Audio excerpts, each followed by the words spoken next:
gosh. I like had to run around. I had to make sure I had my coffee. I had to make sure the cat wasn't in here. There's all sorts. Just been running around. So sorry to keep you guys waiting.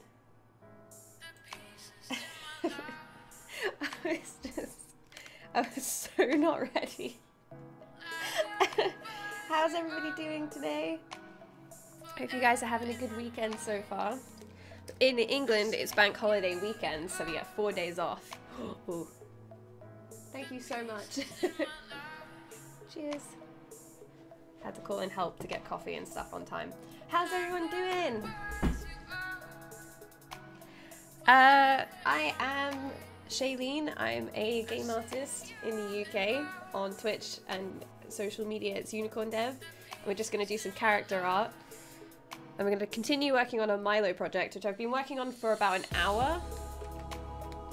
Sorry, it's a bit cold, so I'm going to be like shivering, but I just worked on fixing up the hands a little bit more. So I'm going to polish those up. Basically today is polishing up the rest of the body, and then we're going to start working on the tail or the hair. I'm not sure which one. But when a few more people file in, oh man, it's so cold. I'm going to put out a straw poll to find out what you guys want to do next week. I'm thinking about doing some demos.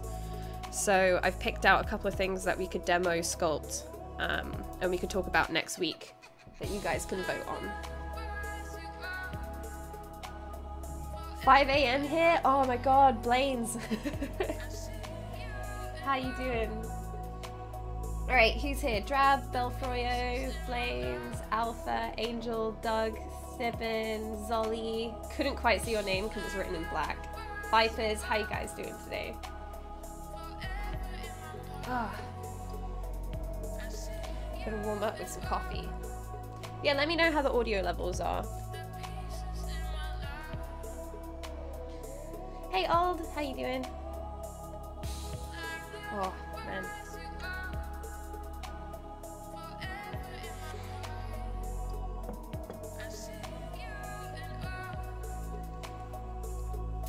I'm doing good, thanks, Strap. Oh, I forgot I did that. I'm gonna put it back. Okay, cool, thanks. Because otherwise I can't see your name if it's written in black. Belfroyo, send it to me. I may have seen it. I've seen quite a few of them.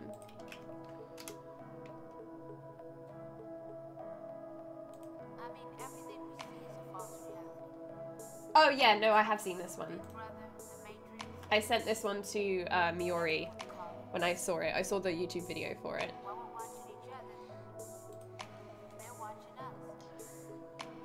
I think I've seen all the Milos there are to see. I keep finding them online and then just kind of like sending them to Miori.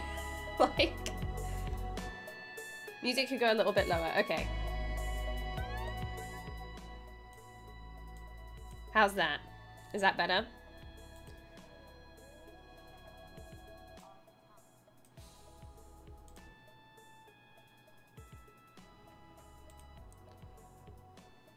Hey Squareface, how you doing?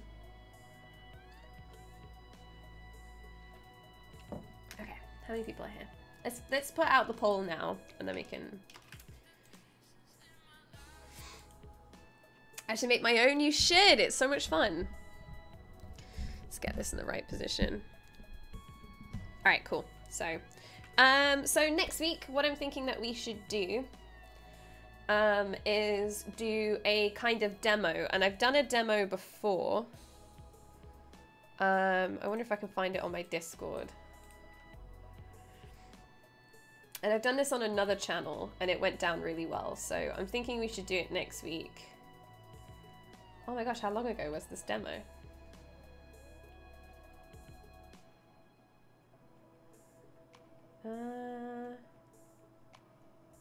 Right, I didn't post it on here. Okay. So, I thought I could find the video, but I can't. So what I'm thinking of doing is next week we can pick between ears, eyes, mouths, and nose. And we will do kind of like a demo session where we'll talk about how to structure ears, the main forms and flow to kind of like follow, the main rules to kind of follow when it comes to sculpting an ear, if it's a human ear, an elf ear, an orc ear, like all that stuff. Same with like noses, mouth, and eyes. Like what makes feminine looking eyes and what makes masculine looking eyes. Like we can do demos like that. We'll pick 2 things. We'll demo each one for like an hour and a half each. Depends how long it goes. We might just do one for 3 hours. So we'll pick like the top voted one to do first. And you guys can vote on what you want to demo. So I think what we did on another channel was we did ears. And so we did a human ear. And then we said, okay, what if we were to make this like a really large, like World of Warcraft type elf ear? What kind of structure and rules do we have to follow from the real life and carry over? But then also, what do we have? What forms can we push and exaggerate? So if you guys want to do that next week, I've got a straw poll here that you guys can vote on like your 2 favorites that you want to do. And we can do those, and we can do like a mini series of demoing that kind of stuff. I thought that would be cool. What do you guys think? I just woke up. I've been up. I woke up really late today. Normally I wake up at like 8:30 max on a weekend, but I woke up at like 10:30. But yesterday, we started packing up the house because I'm moving next month. So there'll be a couple of weeks without streams on the Pixelogic channel in May, because I'm moving house. So we started like packing loads of stuff up, and who knew cardboard boxes cost so much money? I thought they would be cheap. They were not. It's like 50 quid for, I think, 5 small boxes, 5 medium, and like 3 large or something. And they were like, we'll throw in some packing tape with that. I was like, okay, you better throw in a whole load of packing tape with that, because £50, oh my gosh. Ooh, actually we have to go and get an archive box as well, which costs like £5 for a cardboard box, to put all of our books in. Which is crazy.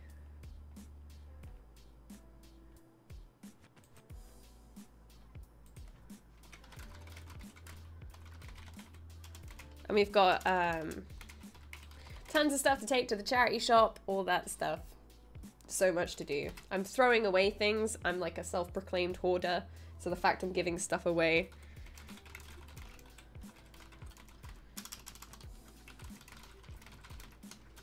is quite an achievement for me.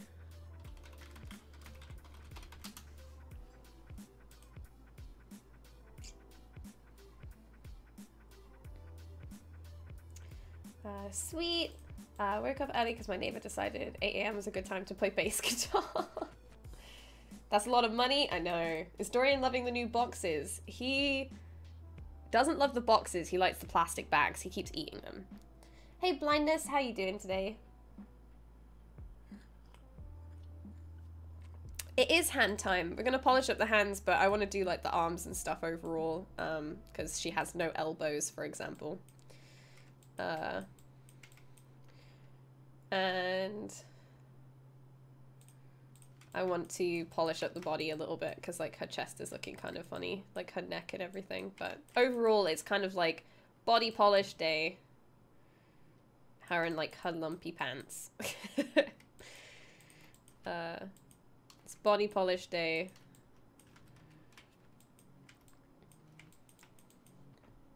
And then hair or tail, depends what I feel like.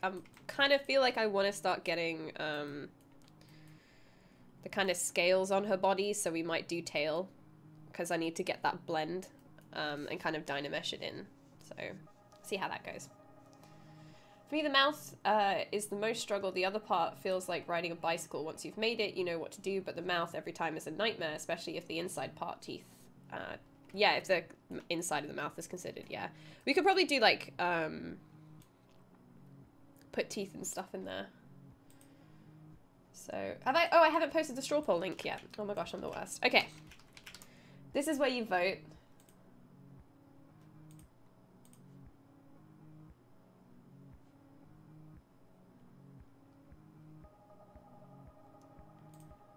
So, if you'd like to vote,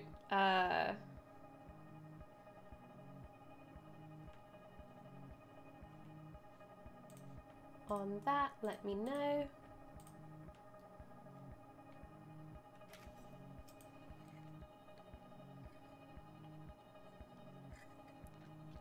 And we'll keep posting up this link in the chat to see what you guys want to get up to. Team Mouth, go!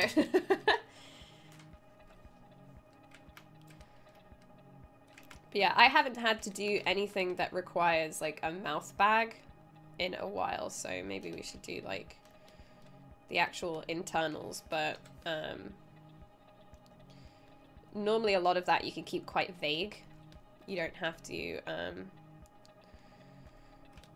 really sit and like work in like all the ridges and stuff on the inside of your mouth. You normally just create like a bag shape and then just texture it a certain color. Don't have to normally go too crazy on that.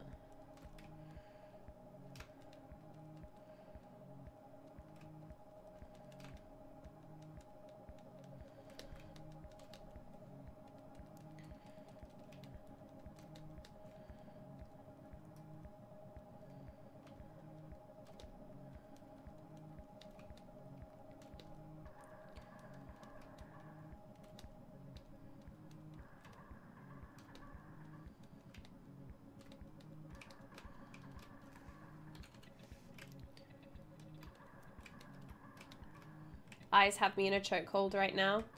Oh, do you mean, like you struggle with them?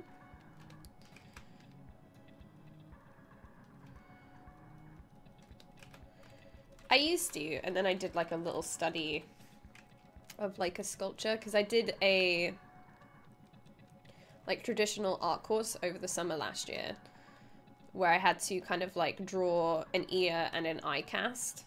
And because of that, I kind of came back with a bit more of an understanding of the form of the eye. And then I did a sculpture kind of version in ZBrush of the eye. And after that, I just kind of like found it much easier. So sometimes just doing studies are like easier than trying to do them like on a big project.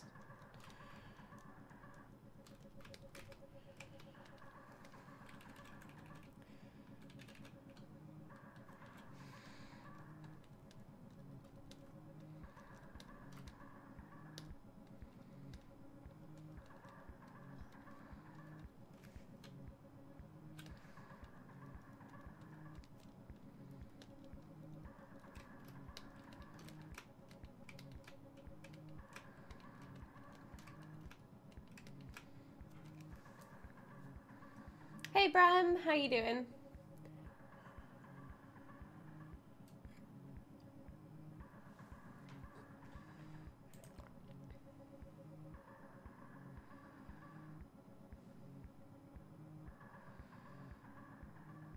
Stream just raised me after fine after a refresh, huh? I tried watching real life sculpting and it's coming around. I think what was it that I sculpted from? I chose like this, and I basically copied this, or it was this one, because I think these are very slightly different. Well, it depends on the lighting, it makes it look different. But I sculpted this cast, and I kind of sat and drew over the top, kind of saying like, okay, what this form is. So this is kind of separate from like this form here.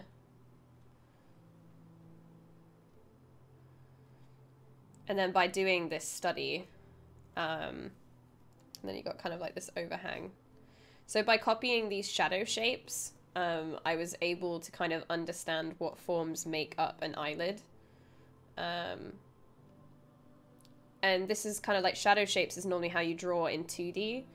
So because I knew that this would be in shadow here, and where the core shadow is, and then where the secondary shadows are, I was able to figure out how I would build these in 3D. So this is quite flat, but then it starts to get more rounded as it goes inward, just by looking at the way that the shadows blend out. So by doing a study on this and just focusing like mainly on like these shapes, I found it much easier to do eyes afterwards. So I always suggest doing like mini studies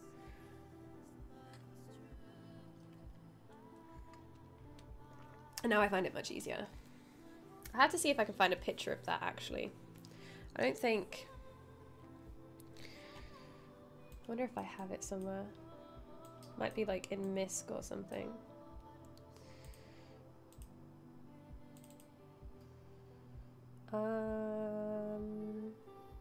Yeah, this one. Oh, it's gonna open it in Photoshop. Damn.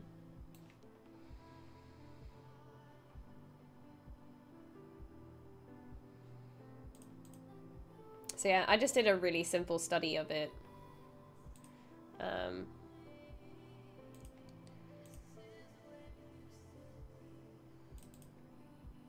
And I just use like these references because they're all slightly different to kind of do it.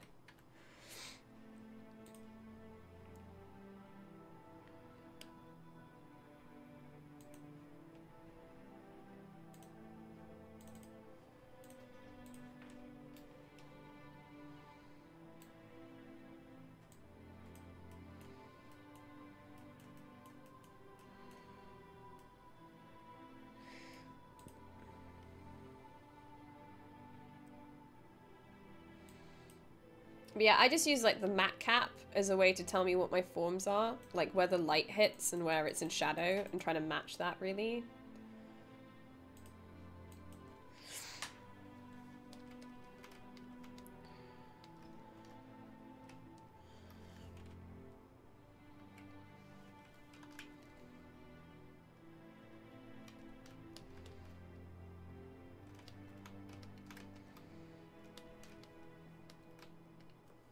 And sometimes I draw on top like the anatomy as well and just kind of copy that.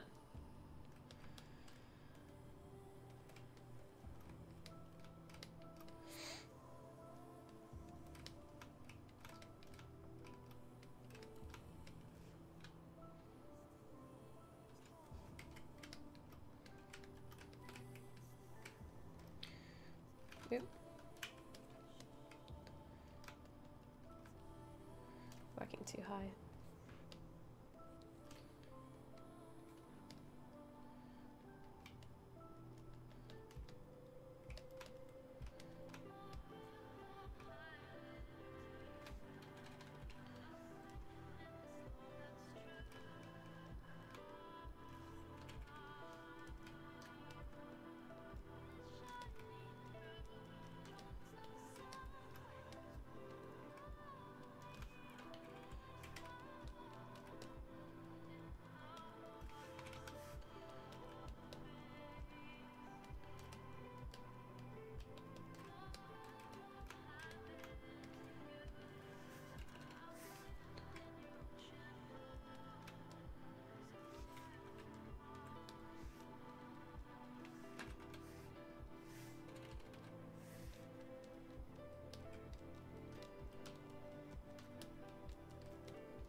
Just trying to get in some of the bigger forms again. Because I fixed up the, yeah, the fingers are polygrouped up. I think these ones aren't, but yeah.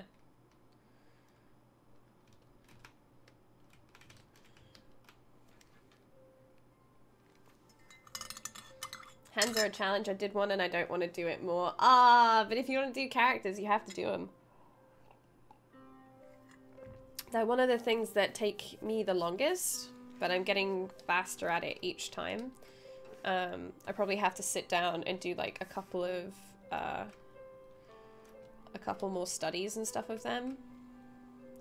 I need to do more studies like in general, because I don't do enough of them. Because if you kind of like only tackle, I guess, something that you struggle with every time you do a full character, if that's the only time you really deal with hands, then it makes it harder and you don't get over it quite as fast. You kind of have to force yourself to do it more often than that, really. which is something that I struggle with because I move like from one project to the next. I don't really spend the time kind of doing the practice stuff, so I need to do more of that because it's the only way you really get better. At the end of the day, you just have to keep creating it over and over and over again until it doesn't take any time at all. And that's when you can tell like there's somebody who's quite confident in what they do and someone who still doesn't do that thing very often. Because I was watching, I've talked about this before, I don't really learn from watching tutorials, I learn from watching like speed sculpts and stuff. I was watching the same speed sculpt video over and over again of somebody creating a character, and you could just tell that they were really confident in their workflow. It just, everything they did, they didn't second guess it. They didn't really have to redo anything, and that's somebody who really knows what they're doing. Is when they're that confident with their workflow that they know ahead of time, like, yeah, this is the way that I need to do something.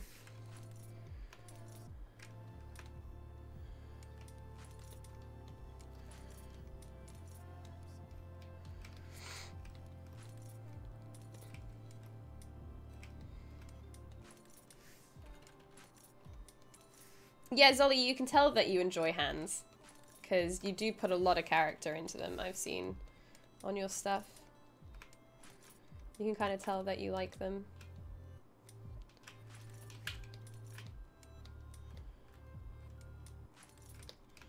Hey Steven, how you doing? How are you today? But I just want to create like a good base mesh, and then I can practice kind of doing all the anatomy stuff. But I started working on a IMM brush, like some stuff for some character assets the other day. So like buckles, buttons, all that stuff. I know you can get them in other places, but I really wanted to try making my own, and that's been really fun.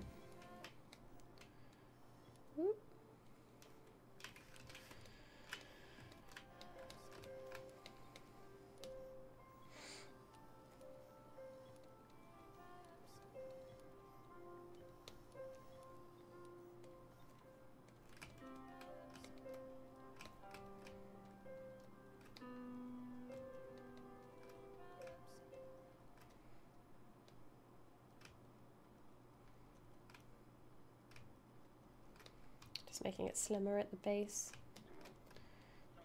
to kind of make hands feel feminine. They normally taper off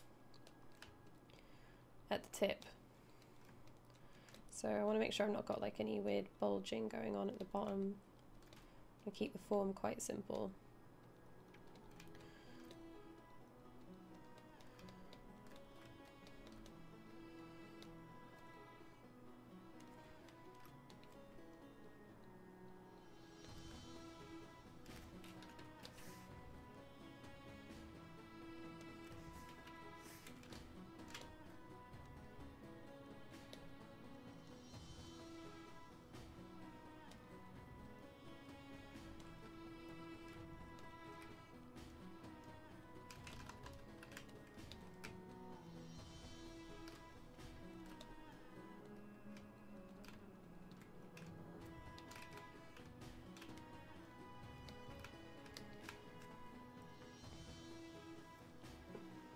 Hey Nocturnal, how you doing? Doing great, finally in vacation. Ooh, how long is your vacation, Steven? We have 4 days off work, and I'm loving it so far. Because I've already had 2 days off, and normally it'd go back to work technically tomorrow in that sense. But 2 more days off. It's so good.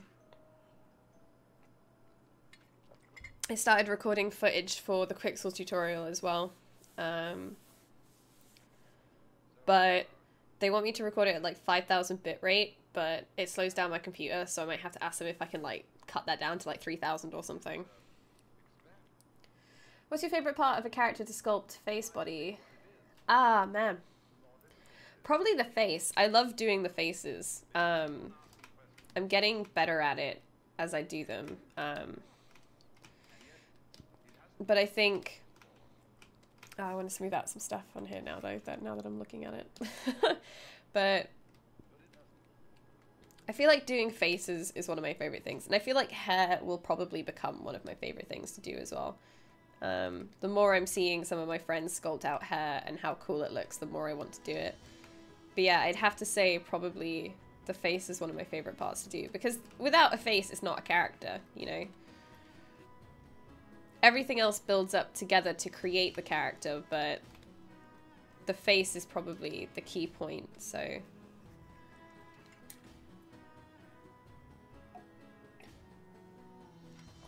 Probably enjoy that the most.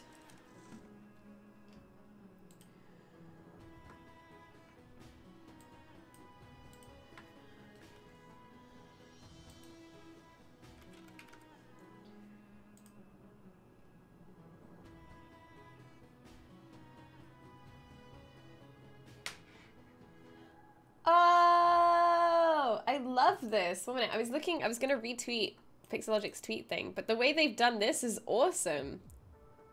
That's super cool.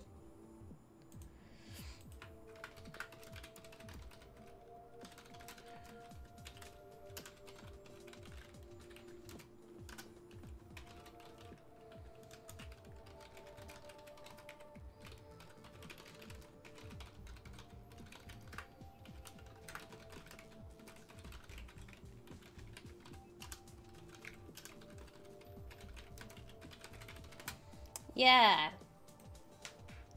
Let's get some people in here. That's a pretty cool image. I really like that.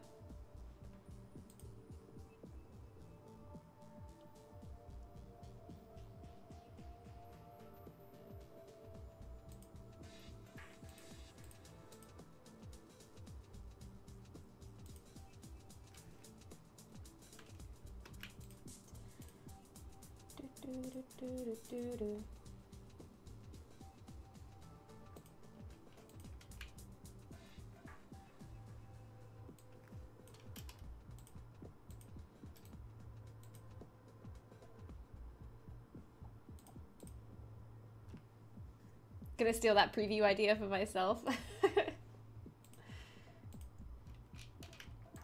Yeah, if you guys could like share this out and stuff, let's see if we can get some people in. It's a bit slower today, so let's try and drag people in.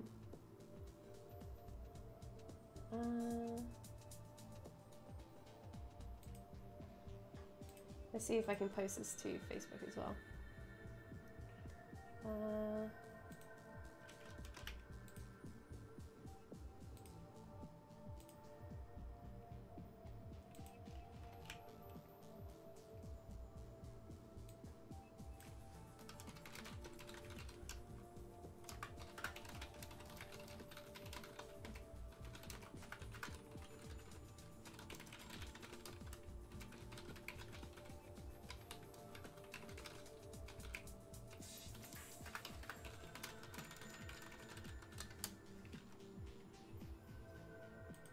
Done. Cool.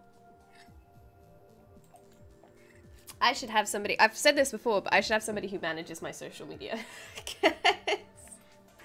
I spend so much time doing it and updating it. It's one of those things where it's like, oh man, I know you can queue up posts.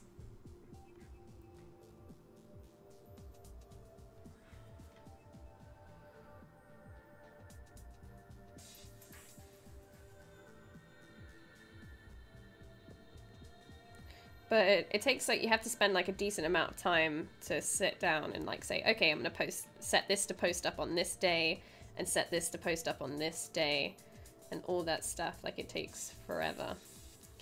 So I wish I was like a magic human being who had like a twin and my twin dealt with all that stuff. Okay.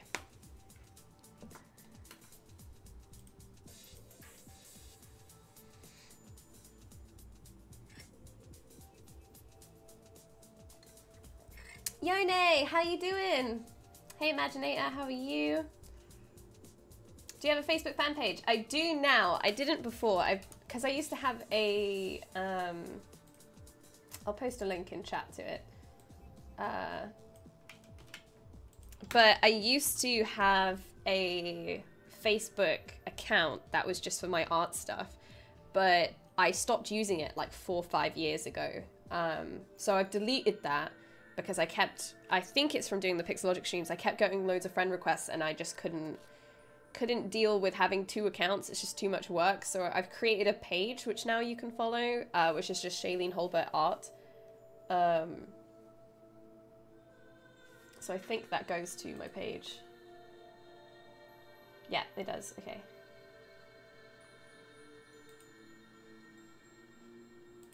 So yeah, you can now follow on that. I'll post up when I go live, all that stuff. I'm going to try and start posting up more work in progress stuff on there. I need to kind of find a balance of what to post, but it's getting there. It's looking really cool. Are you and Miori thinking about making the final model into an actual physical figurine? Lucid, we were thinking about making it a figurine, but it won't be anytime soon. It's something that 3D printing to sell costs a lot more money than people will think it is. I think just to get the cast, it will probably cost something close to like $800 or something just to have it casted. Not how much, not the amount of casts we want, just the cast itself. To have it printed and casted costs about that. And then from somebody else I know who told me how much their casts cost individually, they were saying for each cast it costs like $100. Only if you ordered over 5, it would then cost $100. So it depends on a lot of reasons why that price could go up or down depending on the complexity of the model and all the different pieces, size, the amount of pieces they have to cast, all that stuff. All of it depends on that. So it's probably not going to happen purely just because of a funding reason, but I'm going to build it kind of like it should be. So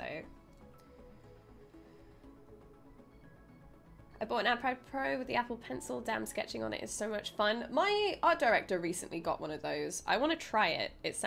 People are saying it sounds really fun.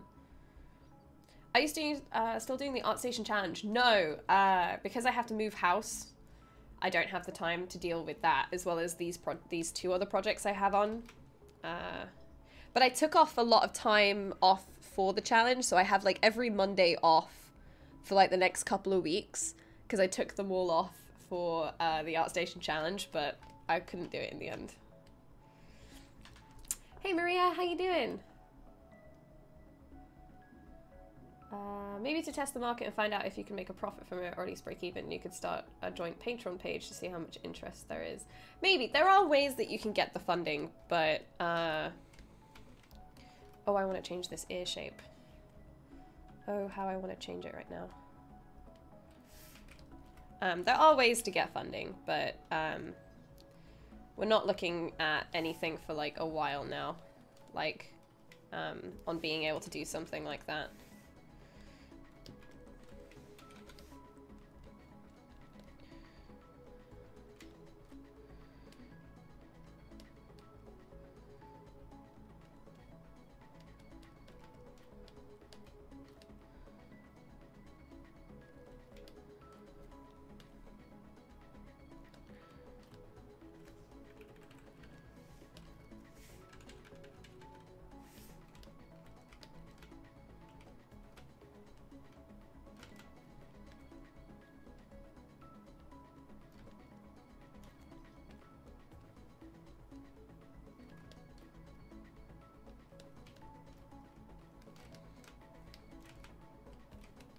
Yeah, I'll probably rebuild the ears.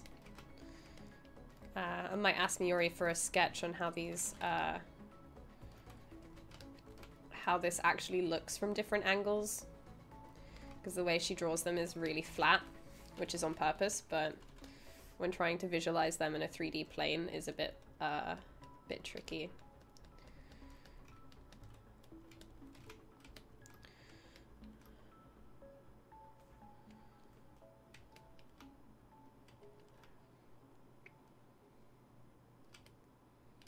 Hey Zizu, how you doing?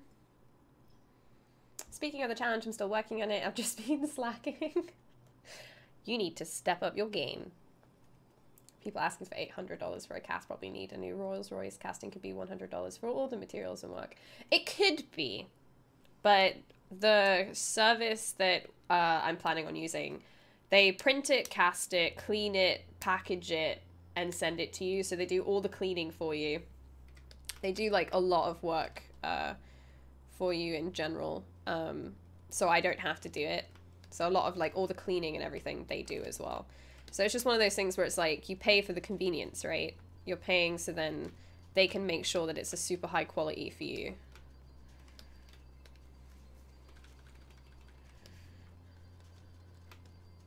And it's all done custom. Like that's how much that person's cast might have cost, but mine might not cost that much. Or it could cost more because depending on how I build the hair, how many pieces does that need to be split up to and how complex is that job depends on how much that stuff costs and stuff as well. But it's not something I'm really thinking about right now. It would be cool, but it might be something that we just get done custom for ourselves rather than to produce. So we go with like a smaller kind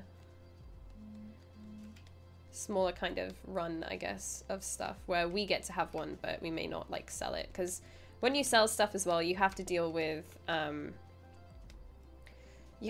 things like the customer service side of it, and what if stuff breaks, what if stuff gets lost in the mail. You have to factor in that and order more than you need. So you need to order more than you're willing to sell just in case that stuff happens, like, because people obviously want their money back, or they still want it, but you have to send them like another copy. You know, there's all kinds of stuff that can go wrong in a situation like that. So it's quite easy to say like, yeah, we're gonna sell it, but to be honest, doubt it.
I really like how you've done her abdominals, sexy mermaid. Ah, thank you.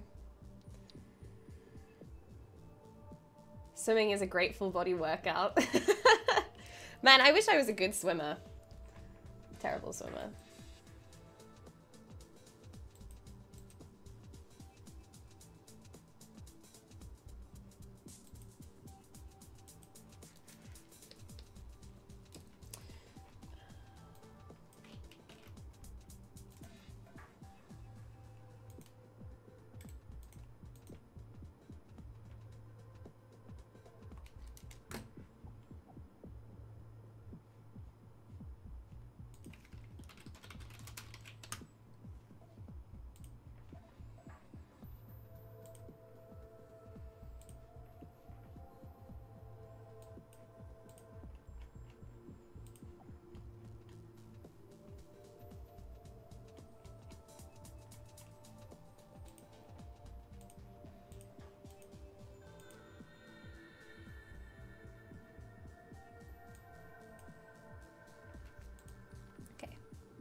If you retopper this, how will you handle the gap of the t-shirt and link to the stomach? A flat plane, maybe. No, so if we were to make it...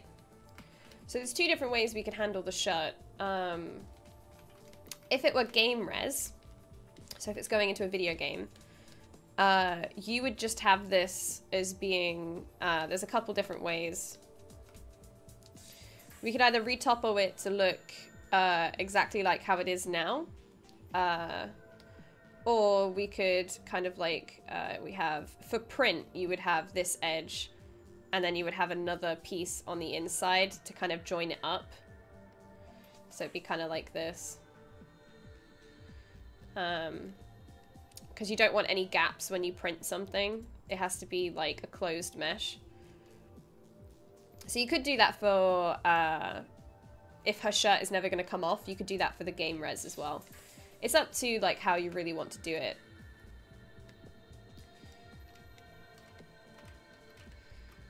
But yeah, if you're never gonna see up here, I would probably close it.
Your finger is quite flat on the sides.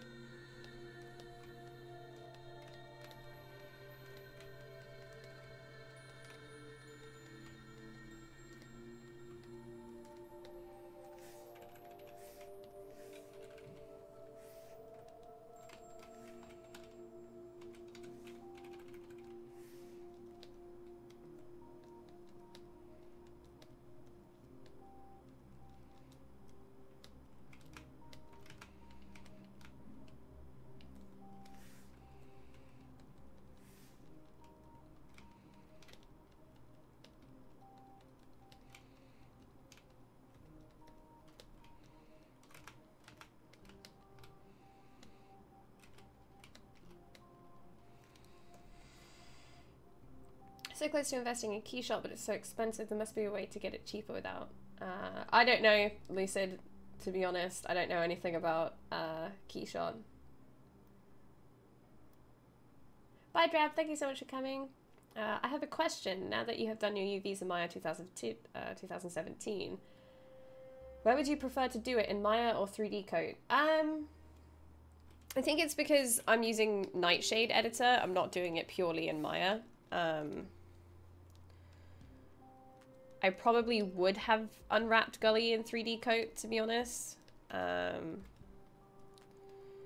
But when I did that, I only ever used 3D Coat as a base. I would never use its final UV because it doesn't quite give me the look that I want. But I could probably just do it in Maya from now on, now that I have Nightshade. It just makes it a bit easier, but...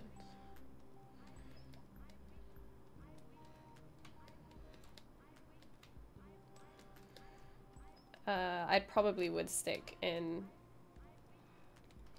Maya from now on.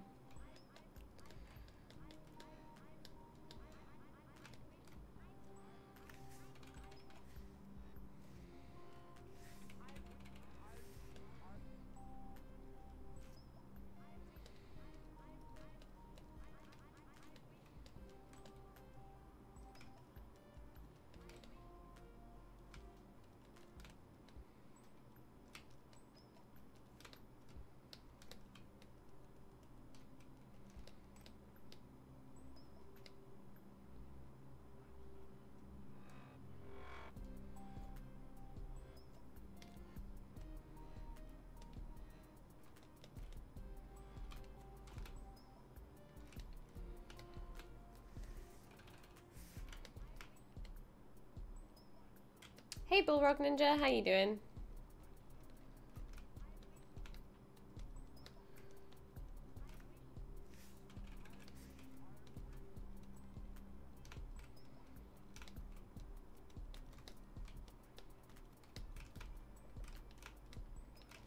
I want to keep her hands quite simple. I don't want to give her too much detail because then it'll kind of go against the rest of the body.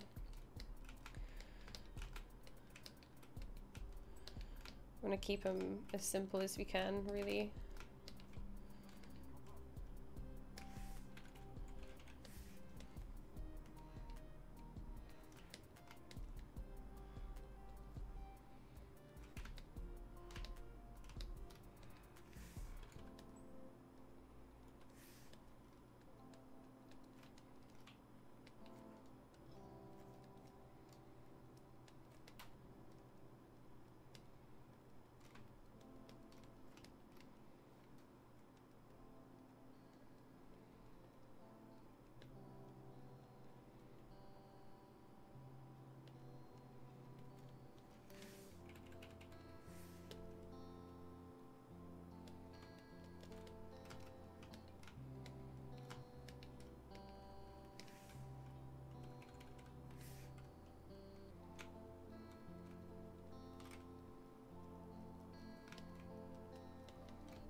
Alright, that's starting to look a little bit better now.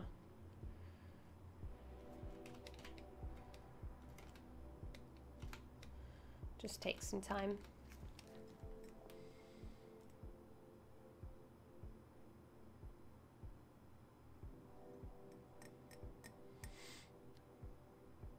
Good morning from LA, California. Where is everybody right now? I like asking this question.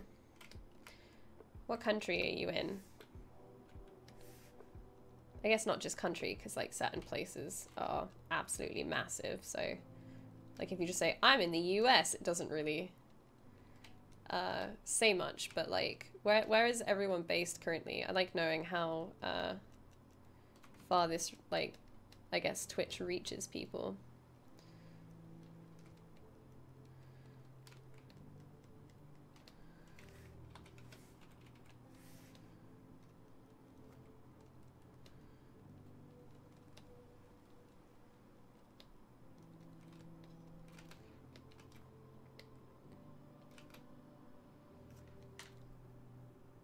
Chocolate country.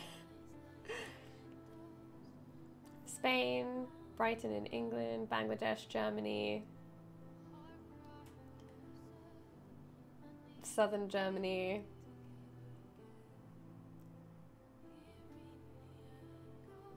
Spain. Because I'm guessing, because like in a lot of places in the US, this is really early in the morning, so this is kind of like European time.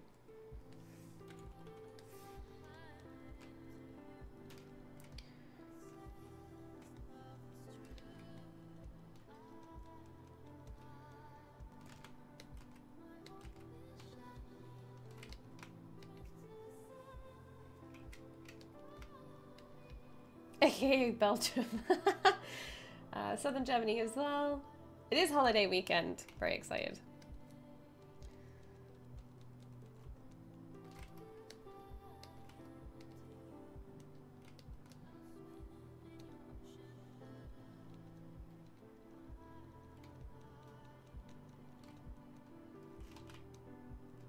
I hate when you accidentally grab it from the other side. Could also actually turn off symmetry and just mirror and weld it later.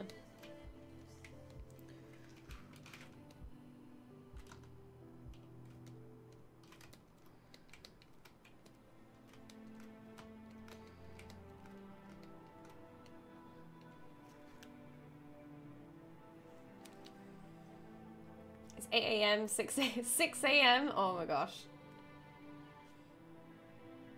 Central US, it's early. Been playing around in Mandelbulb creating 3D fractals recently. Attempting to get 3D mesh into ZBrush, and I want to print some otherworldly relics like my own holocron. What? All of that sounded like wizardry to me, Lucid.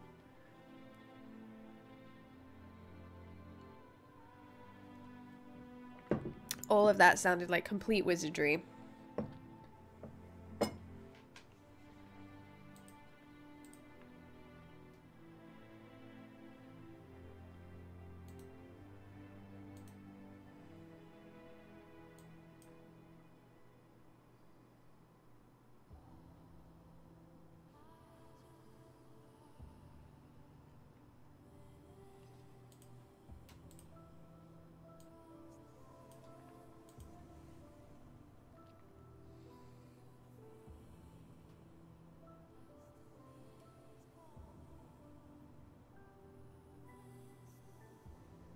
The US is still better than having your best friend live in New Zealand. Oh, yeah, because they're like 24-hour difference, right? To the UK anyway.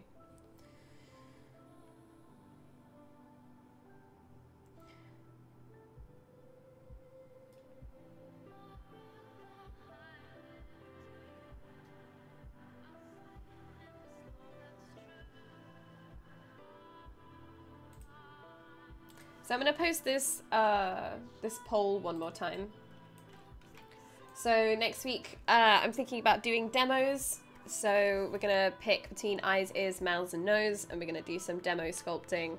Talk about the main core forms of that feature, and if you want to push it into like, let's say for example with ears, we did like human ears and elf ears before. If you wanted, what kind of core forms do we have to carry over to ground your design in realism with sculpting? So if you guys want to vote on that, please go to the link I just posted and we'll decide what we're going to do next week. And it's going to be cool. Thank you for such a wonderful event. A very good opportunity to interact with the mainstream artists and their workflow. It was just impossible to learn so quickly before that. No, I love Arifin. It's kind of like Twitch has brought this opportunity for artists and people who are learning to like come together, but like how I see it as well is that I'm constantly learning, so I'm learning from like the viewers as much as anything else.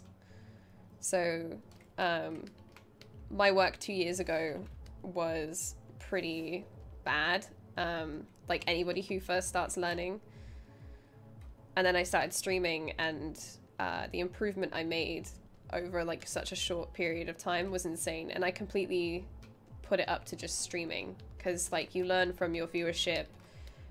You're constantly working because you're always wanting to create content for the stream.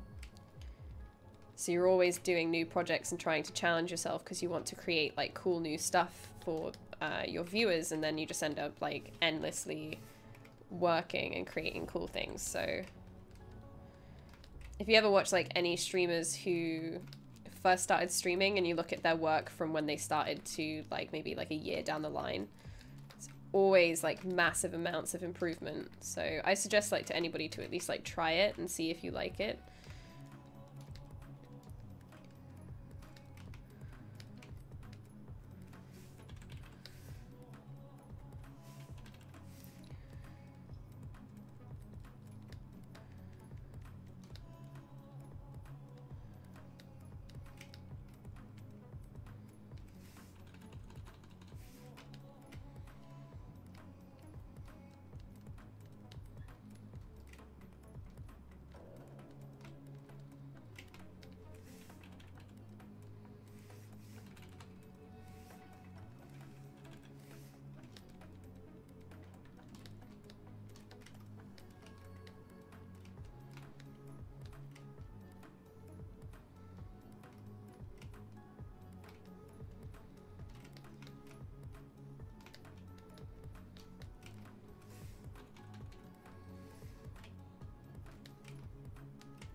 trying to get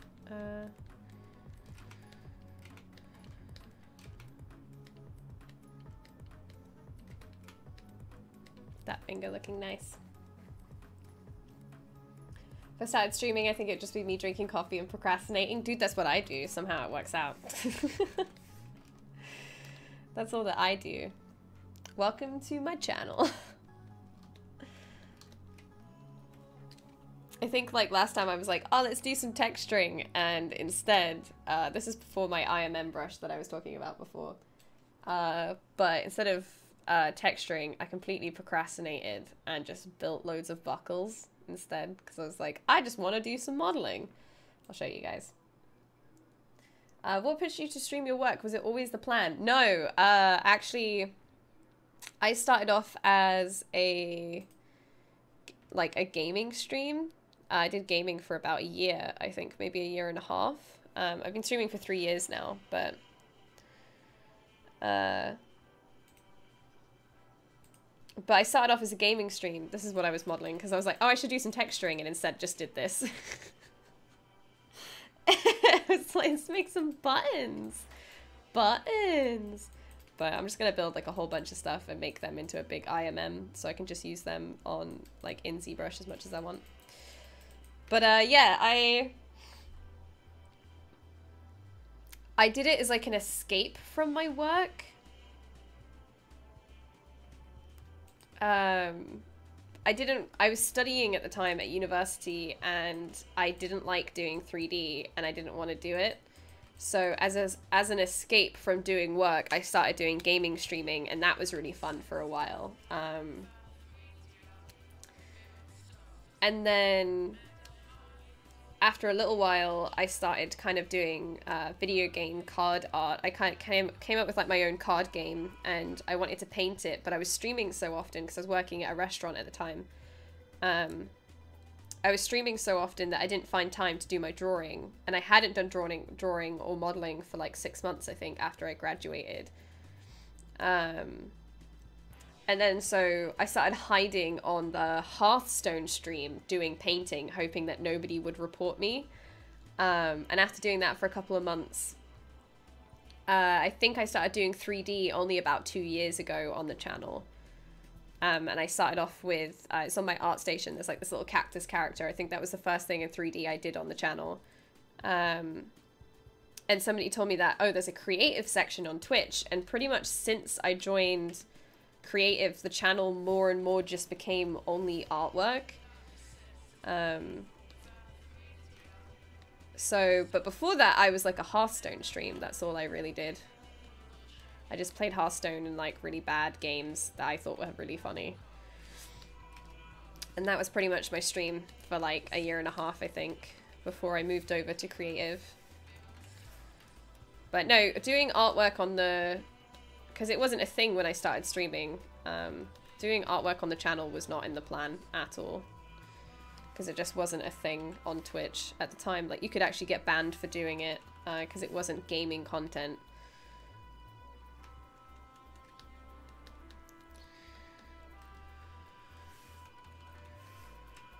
Hey, board thing, how you doing?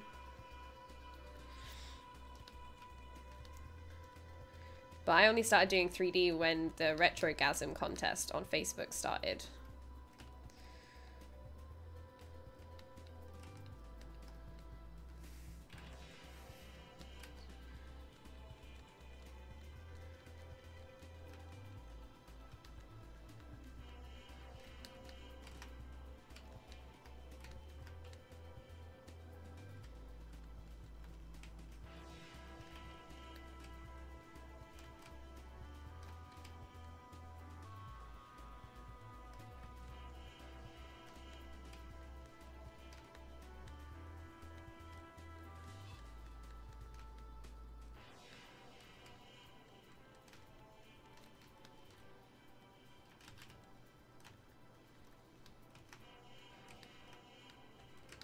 You do 2D art too? Yeah, I'm actually a general artist. That's my professional title, I guess. I do 2D and 3D. I'm originally a 2D artist. And I only started doing 3D when I actually got a job being a general artist. And that was about 2 years ago now, so 3D was never my passion originally. It's only until I got that job that I actually started like really getting into it. I used to hate 3D so much originally. It was like the bane of my existence for a really long time. Sometimes can still be, but I don't do 2D nearly as much as I used to anymore.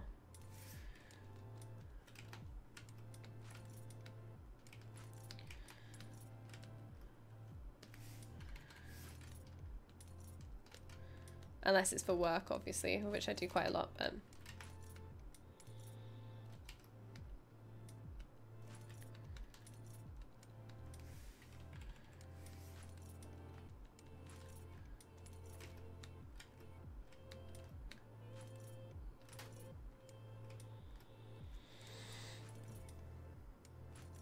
Ah, thank you, Blends. I appreciate it. I really enjoy your stream. The rave cats seem to have stopped. That makes me happy. They still happen. They only happen when there's a raid. So rave cats happen when there's a raid. Other than that, they're always just on standby, just in case. I like the cats. They make me laugh.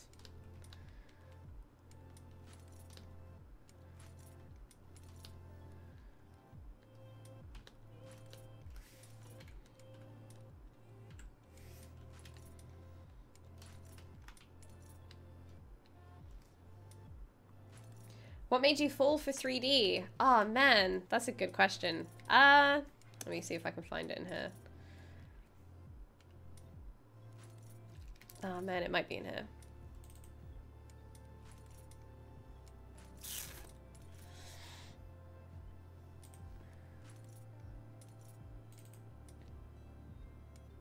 Man, I don't know where I put them now. I have pictures of like my first 3D stuff and I can't remember where I put them. I think they're in here somewhere.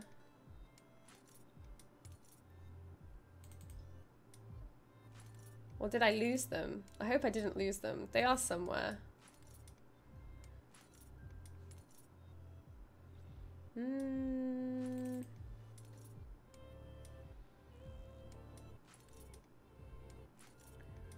Maybe it's in here. No.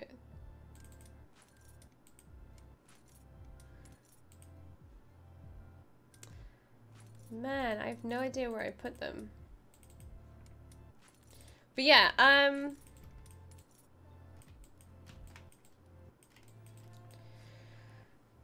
3D was one of those things that I think the reason I hated it so much was on my course. I was going to show you what the kind of projects that I worked on at university were.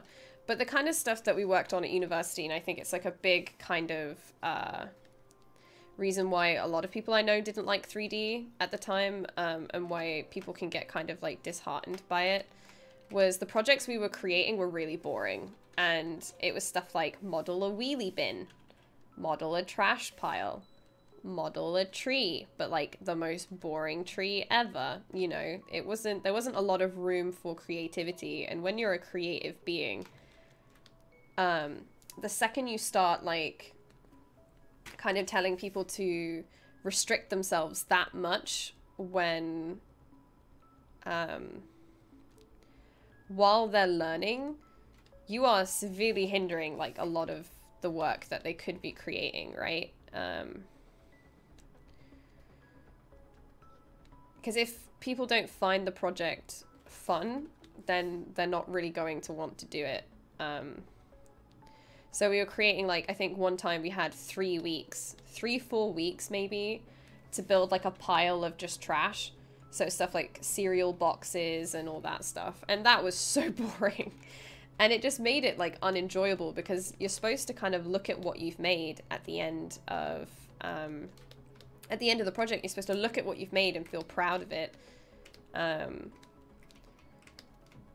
And I never did, because the stuff that we made was just so dull looking because all of it was realism. There was no room for stylization either. Everybody just wanted to do, they just wanted you to do realism, which is fine because some people really enjoy that, but that wasn't really my thing, so I hated it. It felt like I wasn't allowed to be creative. And then we did like a house, but we had to do the outside of a house. But we weren't allowed to do, like, we weren't allowed to design the house. We had to go out on the street and pick a house and then take a picture of it and model that one. And we were being judged on whether we could, like, make it look like that house or not. But it couldn't be any type of house. It had to be, like, one that looked like it was from, like, a Victorian age, but also modern at the same. It was just really boring stuff. And that's why I think I hated it so much. But then when I left university and I came back with, like, I had some really, really basic 3D skills at that time. Like, I'd been doing 3D technically for 3 years at that point, but not really because I didn't want to do it. I failed all of my 3D classes pretty much. I had to redo a lot of stuff all the time. So I had to redo the assignments, like, over Christmas at one point because I failed it. But then when I left university with these really basic skills and I was like, oh, actually, I can do whatever the hell I want to. I don't have to create a wheelie bin. I don't have to make, like, a scooter, you know. I can do whatever I want to do with, like, with this kind of limited skill set that I have. And once I started kind of taking control of my projects and twisting them and making them what I wanted them to be and what interested me, it made learning much faster. And I was actually able to learn a lot more outside of university than when I was there. So when people ask me, did you go to art school? I often say, I went to university, but I'm self-taught. Because they gave me, like, the very basics with no interest. And then I kind of took that and did my own thing with it and learned on my own after that. So that's kind of what made me fall in love with 3D. Was the realization that I can make whatever I want and I don't have to create what other people kind of think is useful. Like for my career. Don't want to over-exaggerate this stuff too much. I want to keep it really soft.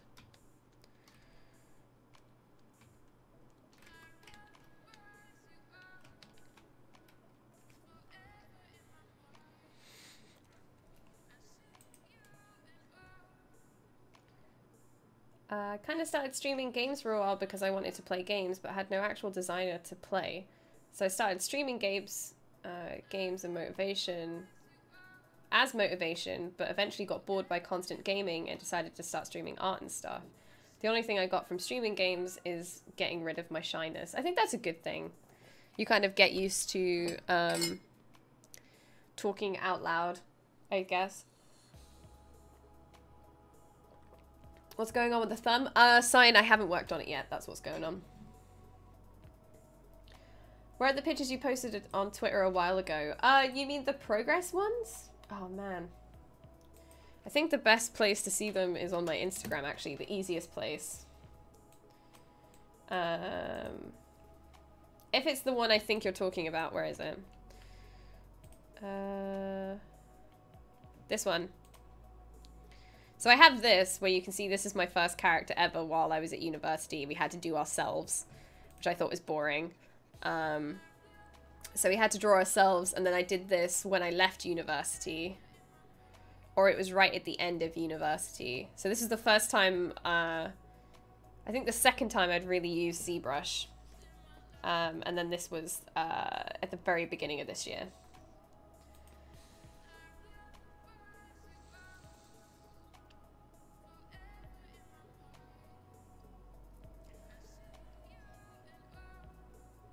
I'm gonna get bold early for 3D, fail error.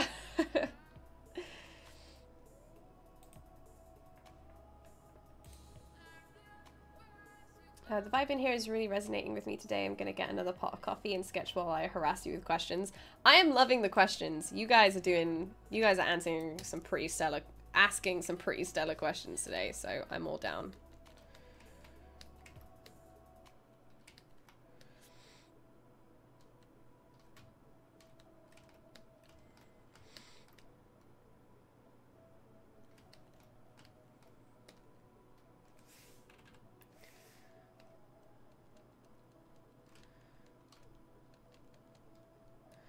Gonna have to kind of try to close that up.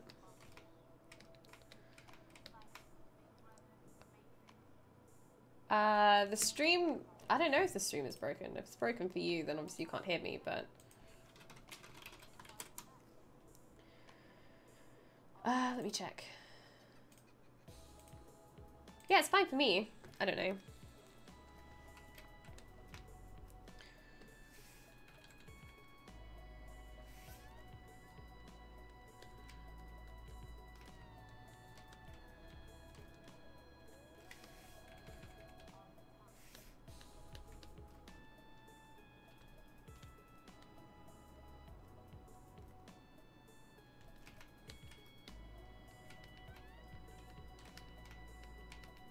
Fine here, good here. Oh, you refreshed it and it works. Okay, awesome.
Hey, Stress Test, how you doing?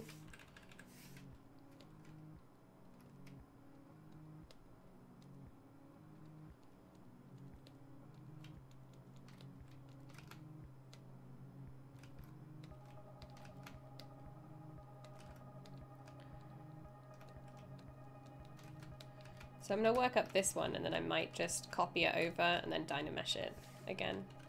So I don't have to do them all. Which is normally quite a lot faster.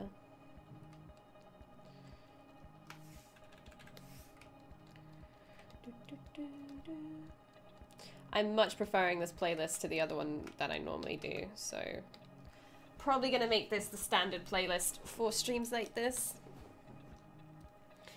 Oh, shoulders though. Is your total points 4K or 4 million? Do you have a good system for telling when you have enough or too many? The whole point soul catch is kind of like, doesn't matter. I think this is 4.4 million or something. This whole thing.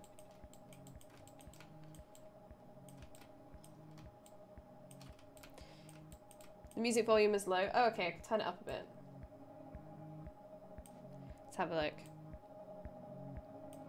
I mean, I got told to turn it down last time, so...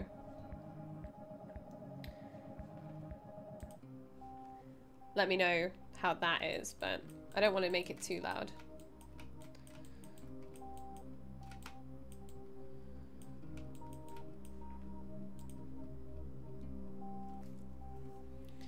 Was it hard for you to call your first character done? I found myself going back over areas that I considered done but wasn't also, I thought. It can be, but I think it's because as you're sculpting, you're learning, so... And it's kind of like you're coming back to something with fresh eyes as well. So if you leave... If I, like, didn't view the head at all, I mean, there's some stuff that I still look at and I go, okay, this part of it isn't done. Like, I want to work on her brow a little bit more. I fixed up the error that I always seem to do with faces where I give them really pointed faces. She seems to be a lot flatter now, which is what I want. But there's still some stuff like, I want to work around her mouth a little bit more. That I want to fix. I need to work on the top eyelid because it's nothing really going on there, you know. But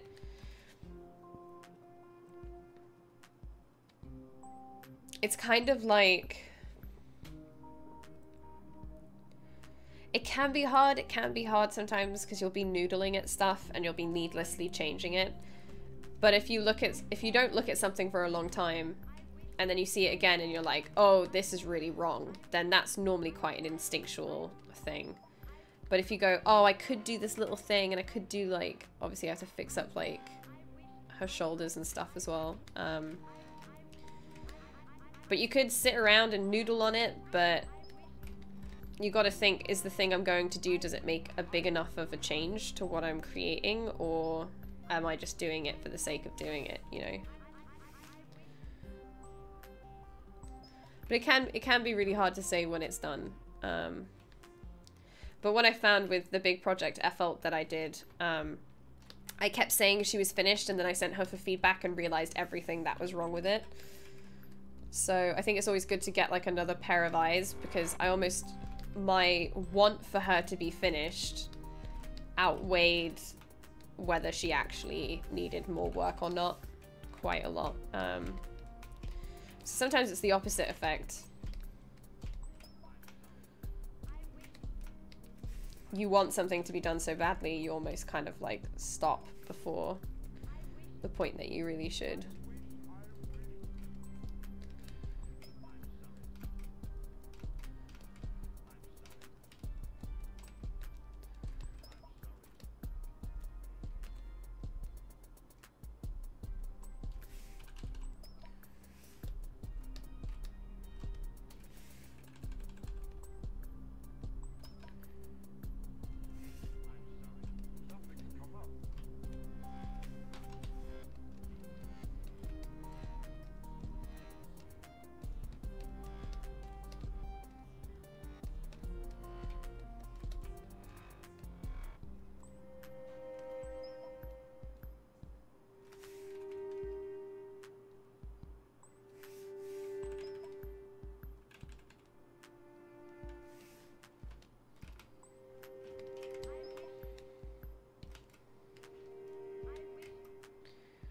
Okay, I think I'm pretty happy with the way that this finger is looking, so I might copy it over to the others.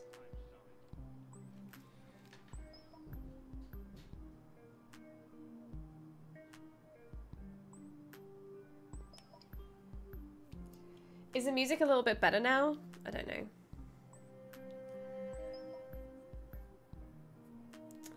Those are the pictures I meant. You went from good in 2013 to, oh my goodness. Yeah, I mean, I put a lot of that, like, any improvement I've made, like I said, down to streaming and down to, like, the Twitch community and a few really good friends of mine. People like Blair, Tumart, and Brendan, Troy, and Lena really helped me a lot with that project.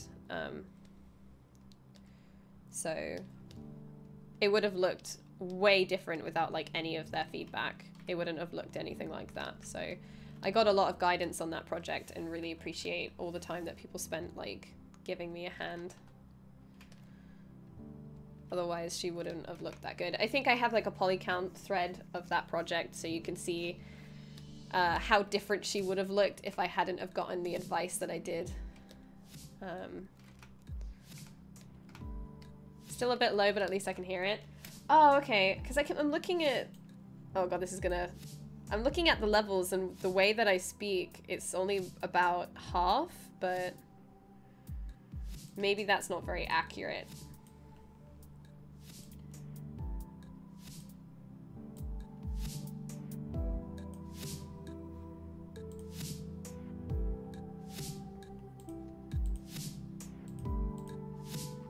How long did that project take you to finish? Oh, a hell of a long time.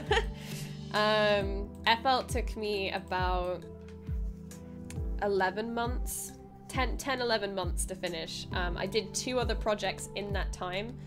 I started another ArtStation challenge in that time, and I did a different piece of Miori's. She's the artist that I'm currently working from for this piece. I was working on 2 other projects at the same time as that one, and also I work full-time at the studio, so 10 months isn't too bad when you only get to work on it like a few hours a week. Excuse me.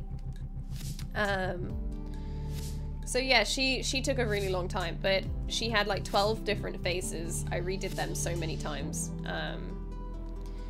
And I was learning a lot of really new things that I hadn't done before that I really wanted to try. So she took a really long time. Gully currently has taken about 3 months so far, and now he's on the texturing phase, so he'll probably take about 4 months altogether to do, and that's once again like part-time. And I'm working on this project, Gully, and I was working on the ArtStation challenge at the same time, so he came along really fast in comparison to anything else that I've been working on.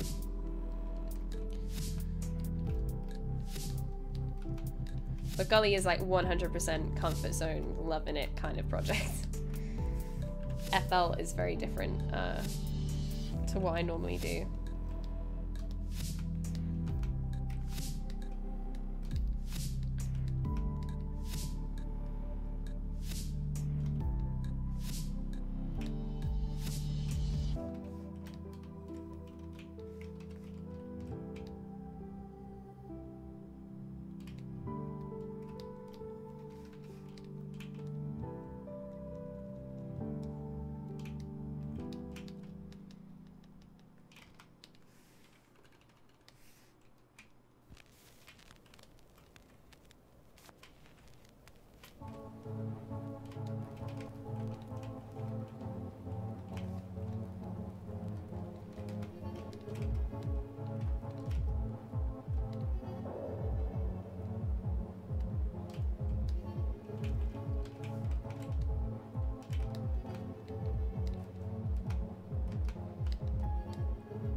Hey Neith, how you doing today? Sorry, itchy ear.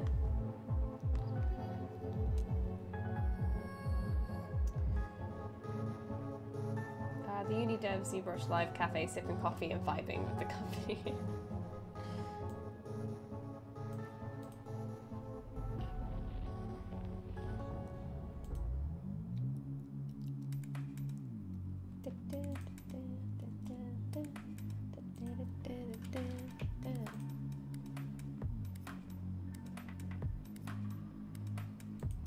Okay, I'm just going to post the straw poll again for anybody who might be new. I'm trying to decide what kind of demo we should do next week.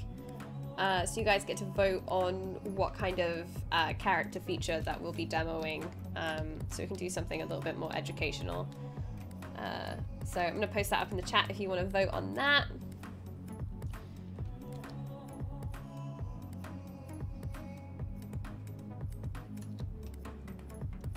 Hi, I've missed some of your streams for the character, but I've gone back to watch the rest on the Pixelogic YouTube channel. I love the base mesh method you did. Oh, thank you so much, Rue.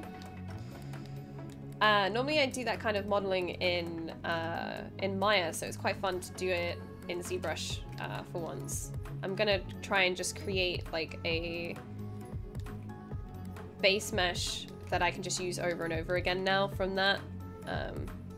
So I don't have to do it each time. Should be quite fun.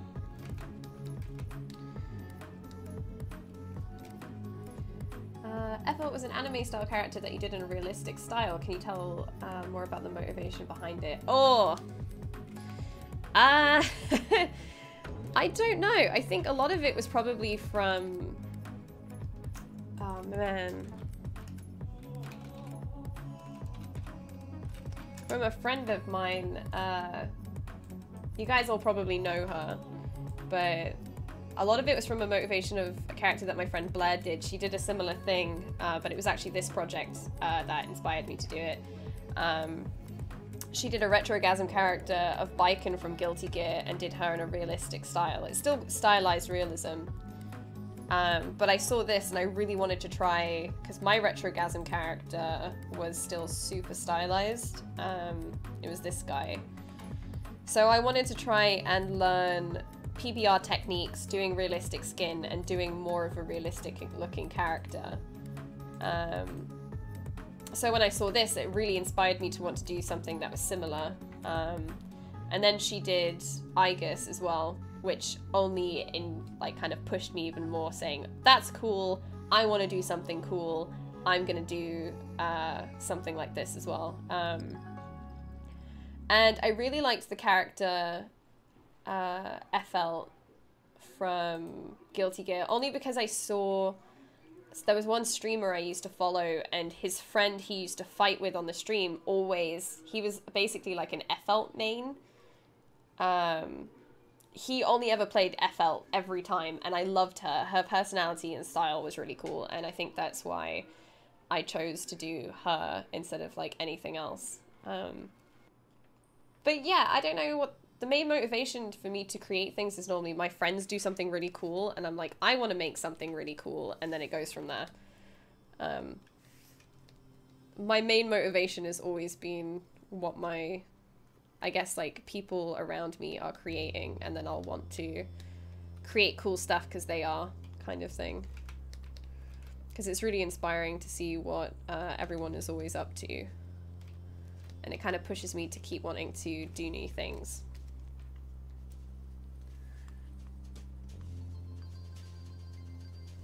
Hey Pixelfire, how you doing? It's about 2:30 for me, so it's not too early.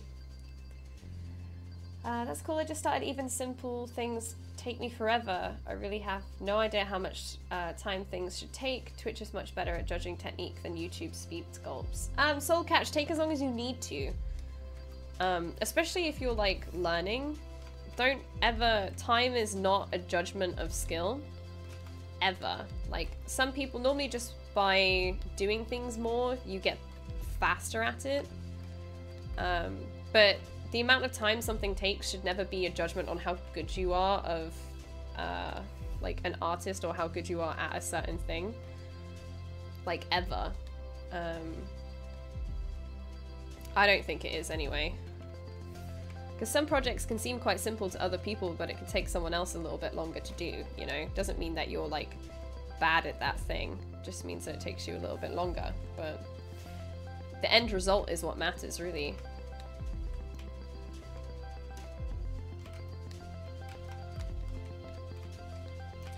Alright, so I think I'm going to sculpt into the arm a tiny bit.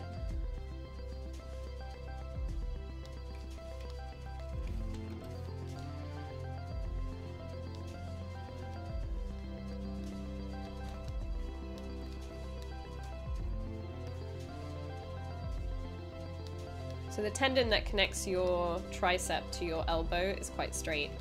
It's like a big flat plane, and then your tricep goes like kind of around that. Kind of like this in a way. It's longer on this end, but then it's kind of, it connects to like this tendon that connects to your elbow. So you end up with quite a flat shape. But the main form is like up here normally. This is probably the most developed part of the tricep naturally. And the rest normally quite soft forms, but And then the deltoid comes down about halfway between your... which is normally kind of goes this way. Of your bicep, so it kind of goes down.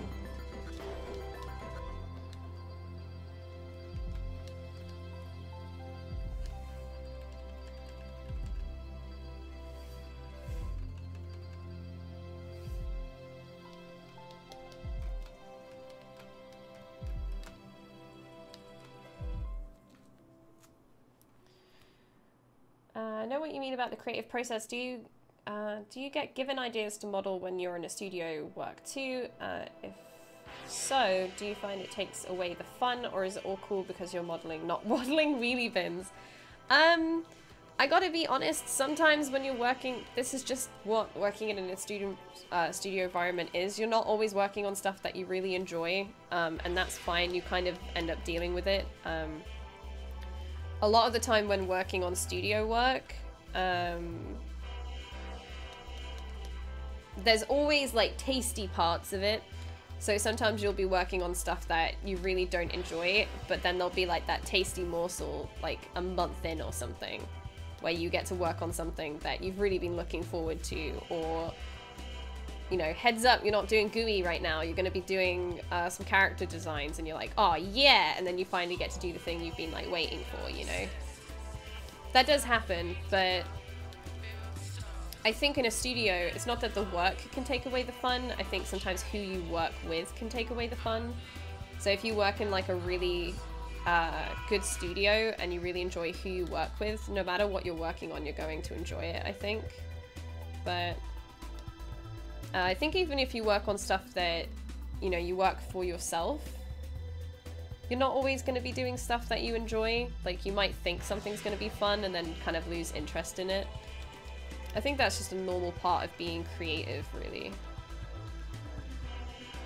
But I guess sometimes you got to find a way to make it fun for yourself if you're not enjoying what you're doing at your studio. You find ways to make it enjoyable. Like, I think the people who find, I find it really fun as well sometimes. It's like, people who find retopoing and unwrapping fun are magical creatures. And that's because it's something that is very tedious and a lot of people don't enjoy, but they found a way to make it enjoyable for themselves. And that's the kind of like, I guess attitude you need to have when doing something. Because this is a job at the end of the day. It's not always going to be fun. But you find ways to make it work. What's your thoughts on using prefab base mesh for sculpting? Do you mean stuff that other people have made? What do you mean by prefab? Like prefabricated, I guess is what you mean. I mean, base meshes are only bases, right? They're never... Your final product never looks like what the base mesh actually is, right? So it's one of those things where it's like, oh no, you used a base mesh that's not yours. But at the end of the day, your sculpt is not going to look anything like that base mesh at all. You kind of like... If you're just using the base mesh and you're just subdividing it and sculpting it a little bit, then you're using a base mesh wrong, really. It's just there to give you something other than a sphere to work on, you know? That's all it's there for. Because working from a sphere can be very intimidating, I think. But if you try to work from a base mesh, it just kind of takes away that intimidation and that thought of, oh god, where do I start from here, you know? And I think that's why people have started using methods where they almost use modular pieces to create base meshes rather than from spheres, just because it's much easier and it takes away the intimidation of where do I start, you know? So I used to have that a lot. I'd bring a sphere up and be like, yeah, I don't know what I'm going to do from here, you know? Do you know how I can switch my spacebar pop-up to the S key and make the brush size hotkey spacebar? It's probably somewhere in preferences. There'll be like a hotkey thing. Yeah, hotkeys. Probably.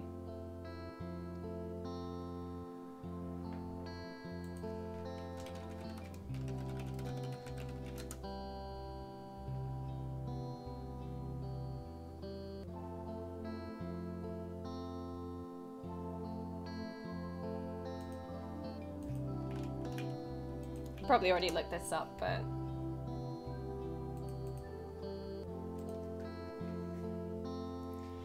Like the Marines say, slow is smooth and smooth is fast.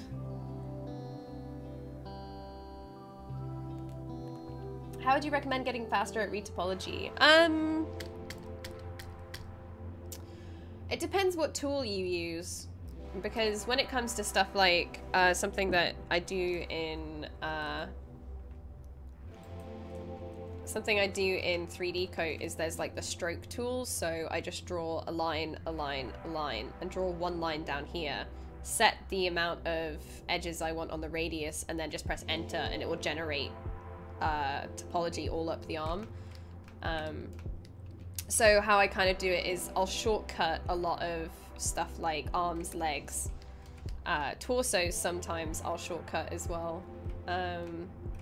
Stuff like this tail, I would shortcut by just using the stroke tool and having it generate it and then editing it afterwards. But it's one of those things where you get faster at retopoing by doing it often. It's the same as any other skill. But you'll be slow at first. It takes a while, but you get used to it pretty much. I think it also depends on how many pieces you have. So if you have a character that has lots and lots of pieces, it takes a long time to retopo them. But you learn by kind of saying, what piece can I repeat? So let's say that she's got like lots of spikes on her. Are these spikes bespoke? Or can I make one spike, copy it over multiple times later on, and then change their if you need their shapes to be slightly changed, change their shapes after you've retopoed it, I guess. That's ways that you can save time. But you learn kind of how to save time by doing it often enough. By going, oh, last time I did this, I had to do this by hand. But this time, I can do this like a smarter way, you know?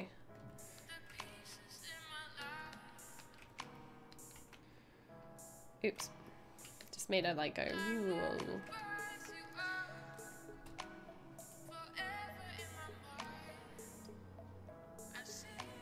It is Twitch friendly because there's nothing going on there, it's fine. She does have pants though, but they're not on the same sub layer. So yeah, I gave her pants, but you can leave that on if you want. Cat finally realised that my lap isn't comfortable when I'm trying to work. Aww. Loving those tasty morsels. We get the same thing over in web dev. Sometimes you got to code through that dirty hack to get the building, to building the new and exciting stuff. I actually think I'd enjoy Retopo. It's very methodical, basking in the fact that this makes me a magical creature.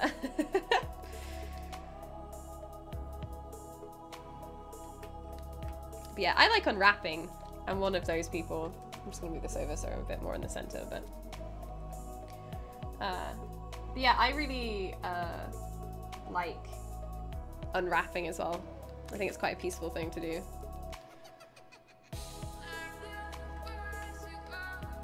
Look how broken her back is though.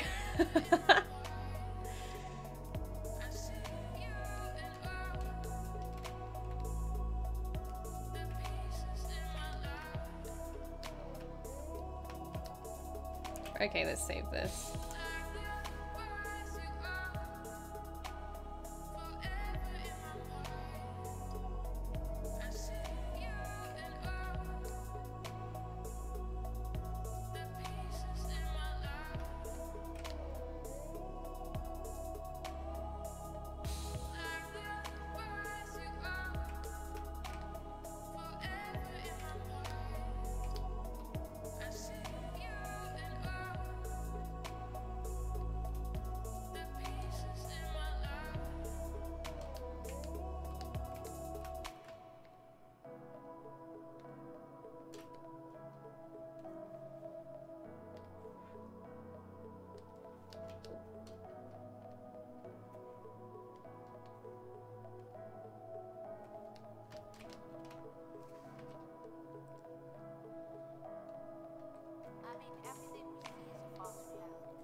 you say that you poly paint your characters or not?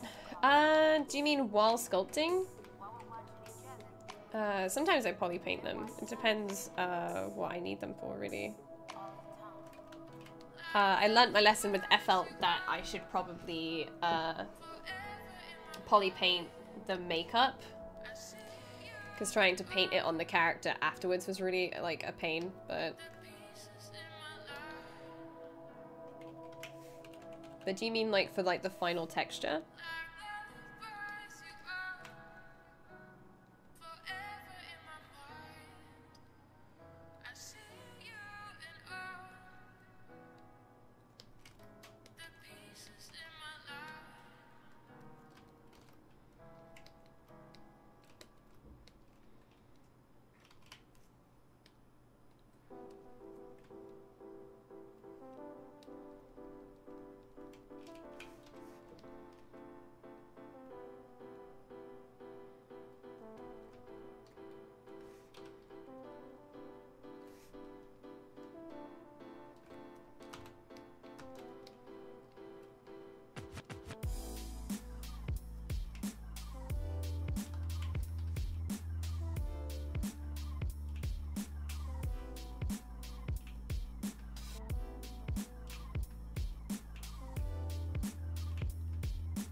Are you doing a study? I guess in a way. It's for like a full project.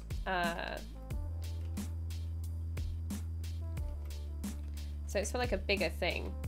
But I think every time you're doing this kind of thing, you're always studying, so.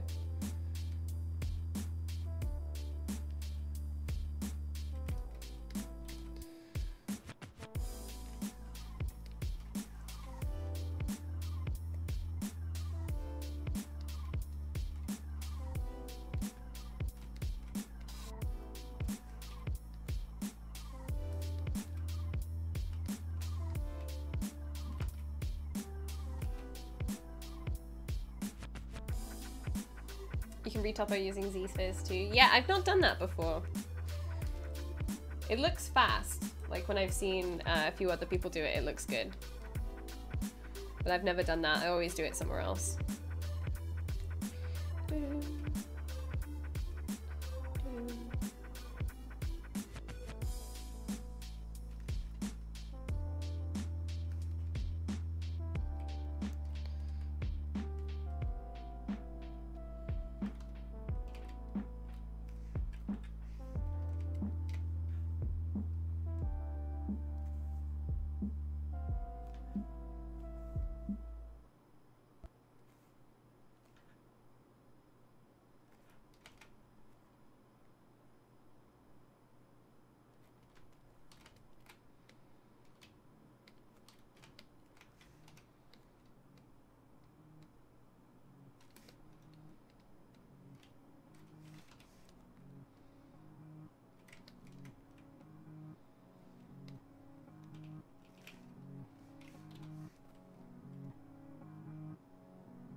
Oh, too much.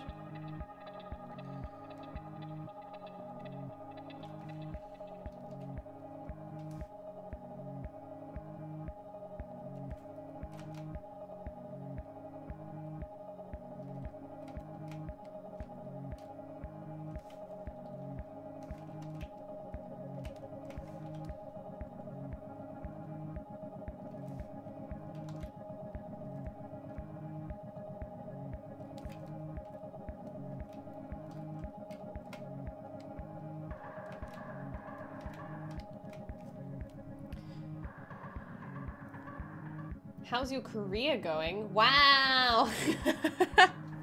Holy moly. I guess good. What do you have to judge it on, I guess? I'm not quite sure what you mean by a question like that. So is Quiche not just a renderer, or does it use it for texturing? No, it's a renderer. You just use it for rendering.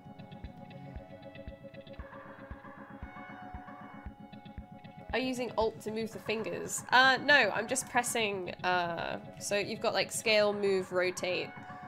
It's just W for move, E for scale, R for rotate. And I'm just hotkeying between these. And then you press Q to go back into like draw mode, so.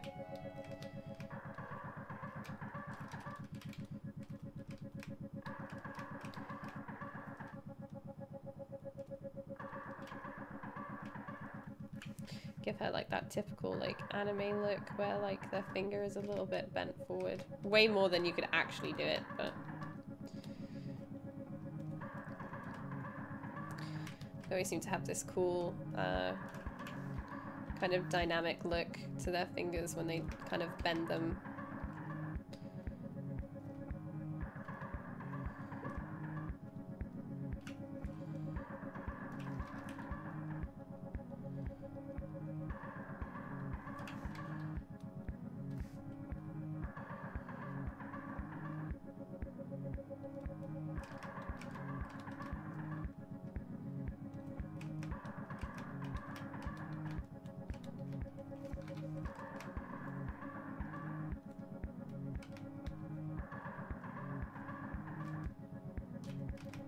Last one, which we're going to make kind of like this one and bring it a bit closer to it.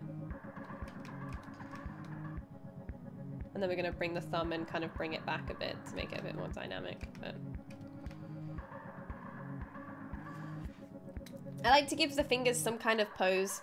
Riggers don't like it.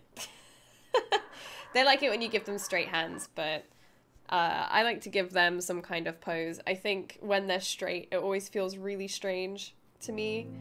So I normally don't go quite this far. Like, this is more just me creating a nice kind of weird doll hand pose where they're always really kind of strange. But when you do like a game character, they should be either like as relaxed as you can, so kind of like a slight curve, or straight. But I find like when you do straight, you're kind of over exaggerating. It's the same as like why you don't do an A pose for characters, because when you do this, your collarbones go quite high and then your deltoid is quite in like a tensed position, and you end up sculpting it that way because that's anatomically what happens and your arms are up like this. And it's good for riggers, but for character artists, doing the A pose is key because you've got a nice neutral relaxed position, and then you can kind of get in the character's overall posture. And posture has a lot to do with character design as well. And then the same with hands. Like if you do them really straight, then you're putting them in this extreme position where you kind of like have to accentuate all the tendons and bones that attach into your hand. But if you put them in a relaxed position, you can create something much softer. So I always prefer to do them in giving them some kind of pose.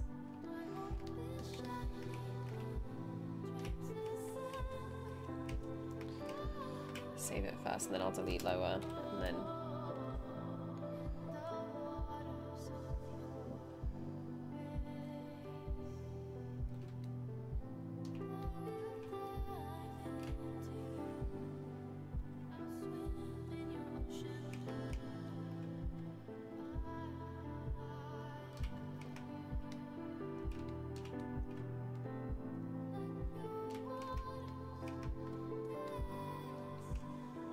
I like doing this with the fingers because then when you rotate around it, it kind of feels like her finger is like on something and she's doing, I don't know. I think it just looks like a dance almost. It's weird. Are you going to the ZBrush Summit? No, not actively on my own. If it's in October, right? Maybe if I have the money eventually. It'd be really cool to go, but yeah. I don't have plans to go right now. I would love to though. A bit of a pose in the hands gives so much character. I agree. Like it's the same as posture. People say like, oh, put them in like a correct, you know, shoulders back, strong posture. But if you've got a character that's kind of shifty and then you put them in like a really straight back posture, I don't know. I think it's a lot to do with how the character would feel, I guess, because like with Gully's legs, the current character I'm working on,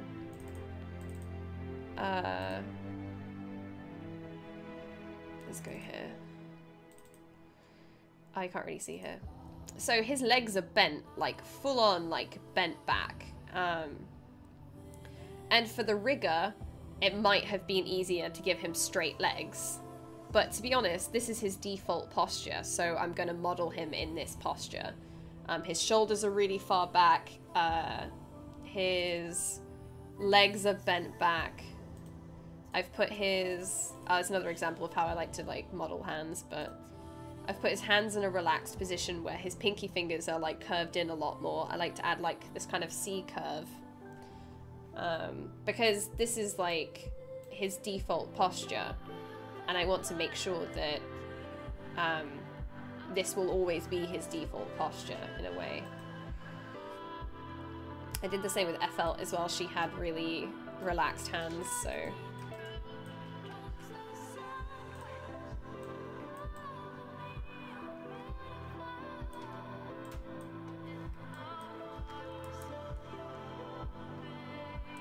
But it's part of what makes the character...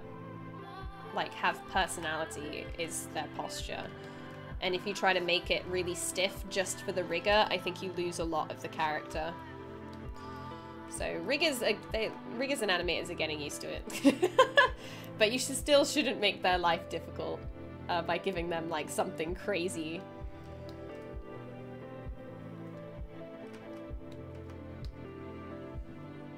It's all about like a balance between the two disciplines. Same with feet, straightforward, just feels dead. Yeah, I always make the feet slightly, like, in-turned or out-turned, depending. If they're wearing heels, I'll turn them in. But, yeah, I think it's got a lot of that, like, how they sit on their hips as well is a lot to do with their posture. Like, I like to give them, I don't know, I guess a bit almost like you saw someone walking down the street and they stopped for a second and you took a picture, I guess. Hey Enrique, how you doing? Hello Movie Cat. How are you both today? It's really sunny outside, but it's really cold in here. How long do we have? So we have an hour left. Hopefully I can get these to like a good position.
I don't want to lose that gap there, because then when posing it comes up, it's going to be quite hard.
I feel like the middle finger isn't long enough, because if I were then to straighten this out, it would hit about the same length, so I'm just gonna make it a little bit bigger.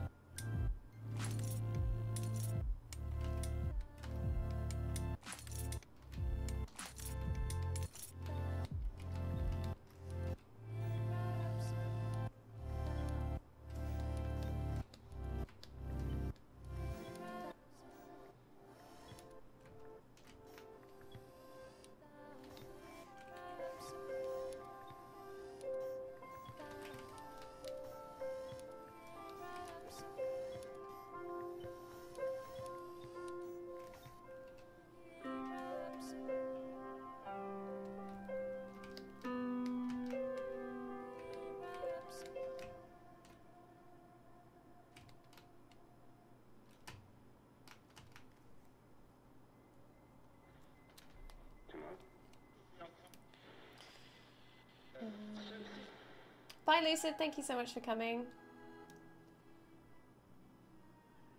Shane Olsen said he uses Alt in the Move tool to bend along the transpose line. Huh, let's try that.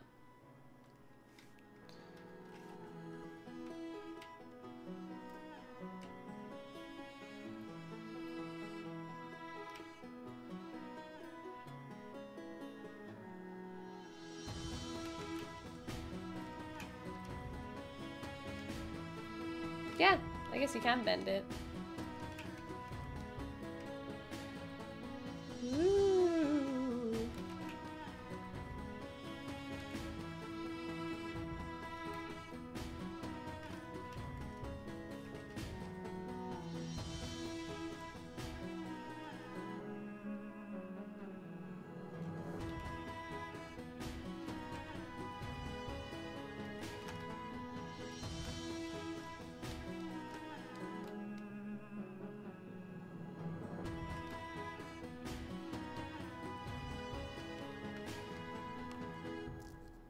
Time to bring the thunder. How you doing, Thunder Bunny? Thanks, ZBrush, Shayleen, for the opportunity. This live will keep to clarify doubts of the industry and will instigate to all who are initiating and already acting in the market of games. This live will help clarify doubts of the industry. I think so. I think if I think it's a good point, Rafa. If people ask questions, then we can all answer, like, obviously to the best of our ability of our experiences of working in the industry. I think, like, one of the biggest things that I didn't realize when I first started was stuff like, so when you're studying, you're given, like, an exact try count of what you should be achieving, and it'll be like, oh, you have to build this character in 10,000 tries, and that's it, no more, no less kind of thing. But when you're actually in the industry, what you're told is, like, don't be stupid. Like, my main, like, when people ask me, like, what's your poly count aim, I always go not to be stupid with it. Like, be reasonable is, you know, use your best judgment. You know what the engine is able to handle. You know kind of, like, what you can get away with and what you can't. Just don't be stupid. And that's, like, my main thing about when people ask me questions like that is like, use your best judgment. If it's a mobile game, you know that you shouldn't have high-res textures. You know that you're better off probably putting stuff in geometry than doing it on a texture, you know. How can you pack textures so you're only using one TGA instead of like several for like either if you want to have reflection or something on there, you know. You kind of end up finding ways to like best optimize stuff. How to best to optimize things on mobile, and then there's like next gen, it's like how much can we afford to see on this in this one environment, and how close am I going to get to this object? Does it really need to be this high poly? Can I reduce it? Then you create LODs for it. What's the LOD draw distance for this object? You know, like, this was all stuff that when I was in uni, I kind of felt like I would be told when I joined up at the studio exactly what my budget would be, and I'm not. It's just, don't be stupid. And then if something gets a little bit too high, then we end up optimizing it. If we have to optimize it even more so after, we will. But that was something that was quite big for me that I realized. I didn't have to like, you know, I wouldn't have like art directors or like people on the code team who were in charge of optimization coming and like killing me because I hadn't created some like asset to be a very certain poly count.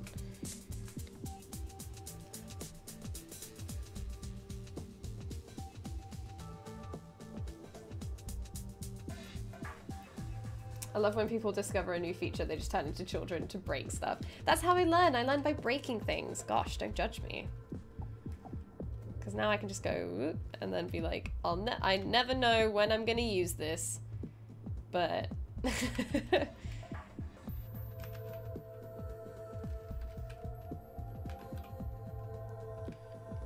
but now I know it's a thing, and that's what matters.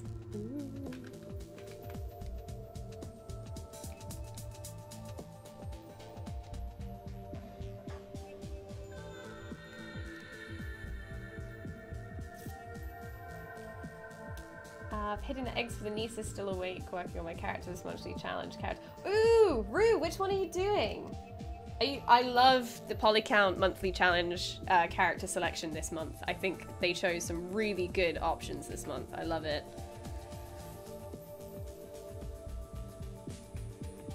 Just realized that you might know somebody from work that I know in person. Ooh, Mooby Cat, whisper it to me. I might know. Finally done with my retopo. I went down to under 40,000 tries, reducing unnecessary bevels. Nice! Oh, that was on the hands, right? Yeah, you had like some serious beveling going on.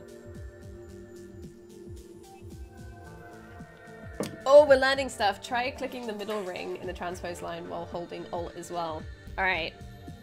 Are we ready? Oh my gosh. Oh, it doesn't do that. What does this little ring do? Nothing.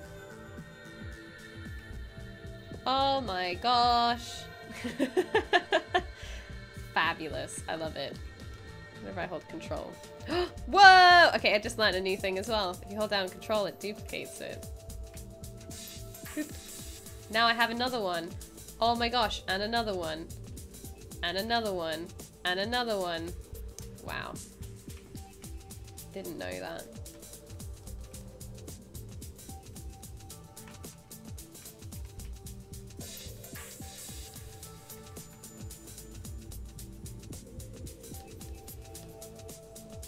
Control copy. I know, I just realized that. Wow.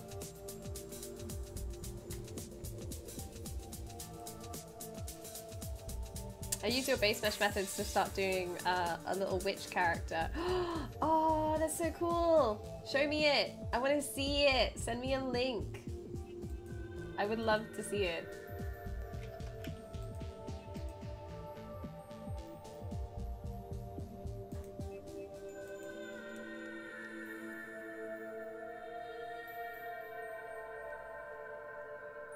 The color change circle is the axis orientation. Ah. Oh, yeah. I see now. Oh, yeah. I remember that. I was like, wait, what? But it's because it was directly in line. I was like, what? Gosh. Noob mistake right there.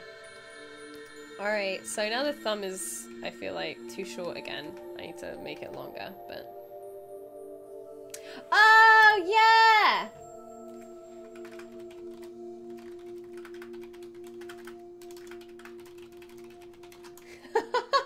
I keep finding people that know our associate producer.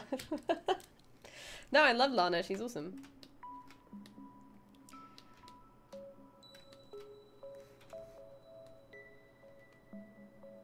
We had to do like a little talk with her, not with her, but where they say like, oh, what did you think about working with this person? And I was like, I love it. That's pretty much my talk. I was like, she's great to work with. I really love having Lana around. I'm very, because working with producers, I forget a lot of tasks that I need to do and I'll remember like last minute. Lana's one of the people that I'll just be like, can I have this task, this task, this task, make this task for this person, and I need this task and this task, and she's just so on it. So yeah, no, she's really good to work with.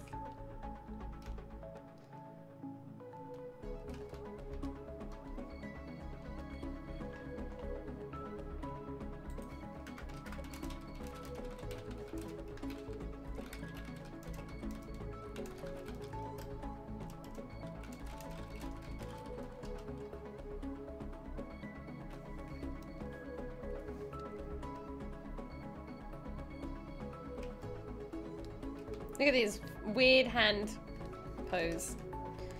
Perfection. So I want to keep the fingers far enough apart where I can pose them again later, but...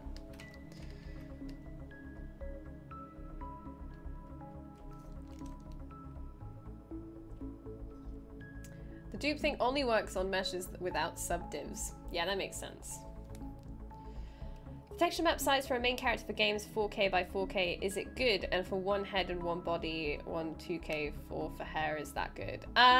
So textures are what will choke up the most of your memory. A lot of the time you'll create a 4K texture but then bring it down to a 2048. So then you're building it at something higher but then you'll compress it afterwards. It's kind of like the last thing you want is every character in the game to have a 4K texture, you know? If you made one 4K that was a group of textures, so like you said, you have like 4 sets of textures, but I would probably have hair be a lot lower than being a 2K texture, it'd probably be 1024. Same with like eyes as well, because they're so small, they're normally like a separate piece. But I wouldn't know completely about AAA games. I'm pretty sure that it depends how many characters are on screen, how close you get to the character, on how big those textures are. I would probably say one 4K texture made up of 2048s probably, but you want to reduce the amount of textures that are in the game as much as you can, and the sizes of them. So...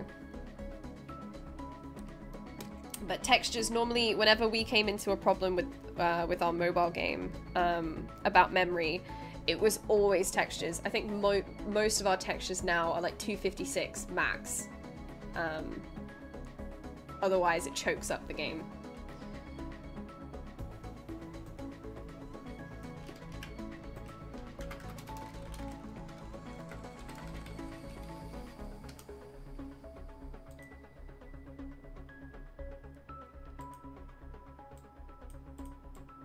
Oh, nice! Not bad.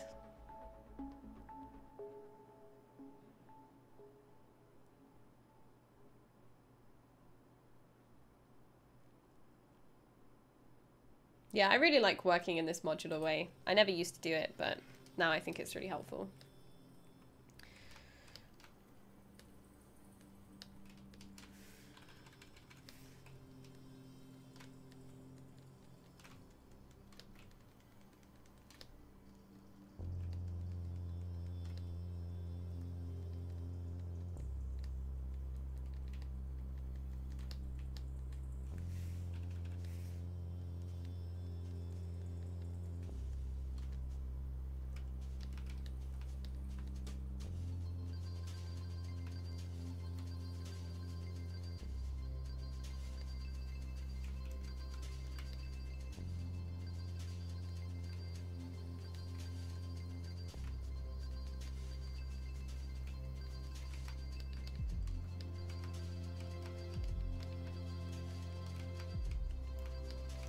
Oh, the mobile game is called The Trail.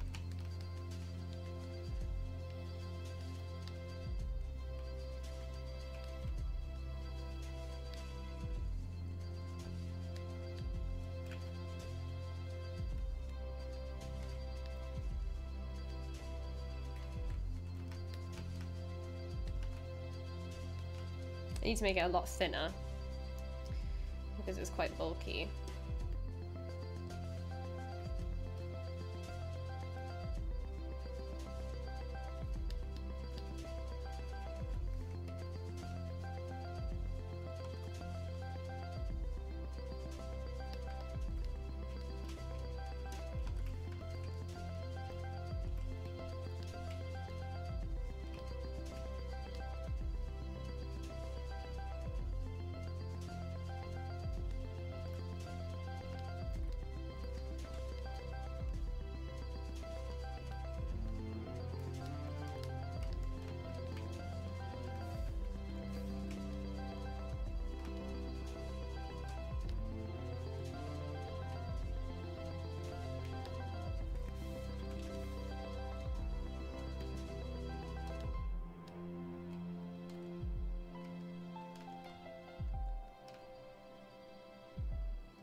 Okay, I got a lot to do on the thumb.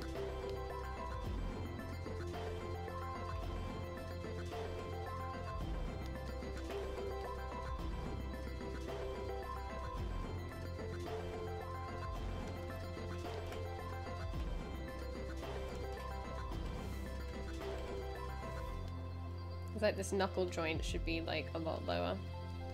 Should kind of be like...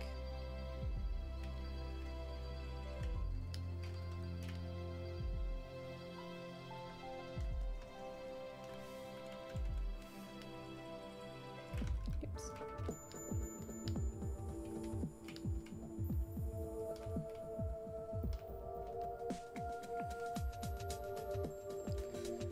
So this needs a lot of work, but we're getting somewhere.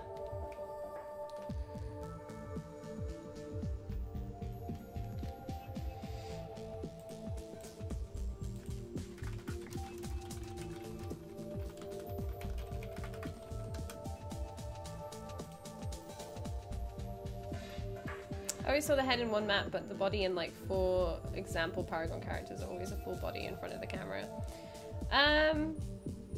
So how I'm kind of imagining it is normally you'll have like, so you'll have like your 4 separate textures, right? And this will be like the head, and this will have like all the body pieces on it.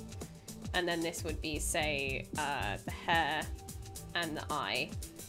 Well, not the eye, because the hair normally has a different type of shader. You'll have the hair on there and like eyelashes and stuff, and then you might have something like metals here, like 4 textures all together. But what they'll do is they'll put them together then on one big texture map. So they texture them all separately, but then they put them all onto one in the end. But it depends on if the hair needs a special shader, or if the skin needs a special shader, or something like that, on if they're separate texture maps. Yeah, they'll atlas it, but this kind of would be like, or a 1024. I wouldn't make the face like a 4K, unless they'll probably texture it at a 4K, but then make it smaller. Like in game, it will probably be something more like this. But for the hero shots and like all of like the promotional stuff will probably be like 4K or 8K. But the low res stuff like in game will be different.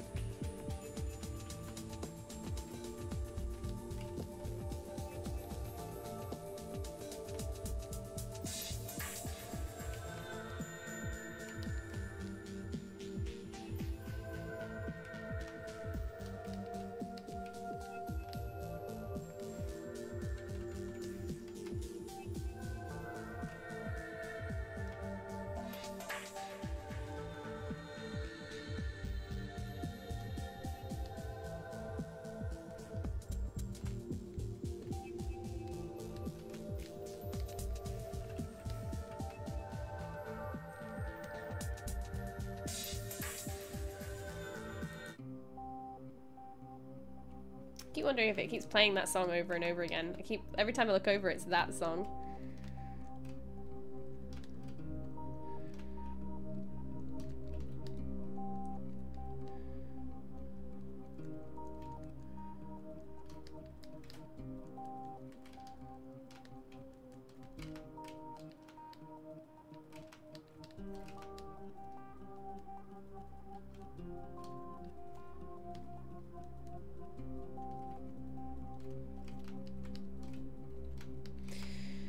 Alright, so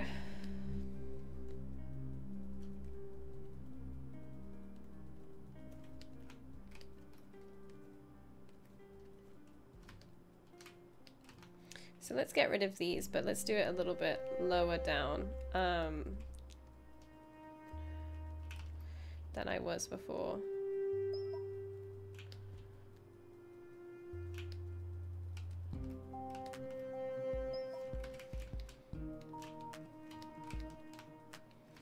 Save it first.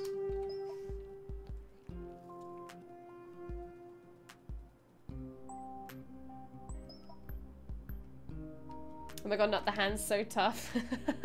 They take a while, but you get there in the end.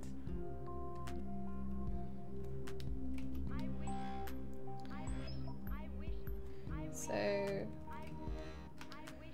I'm just gonna close holes.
There's two in there, but there's not.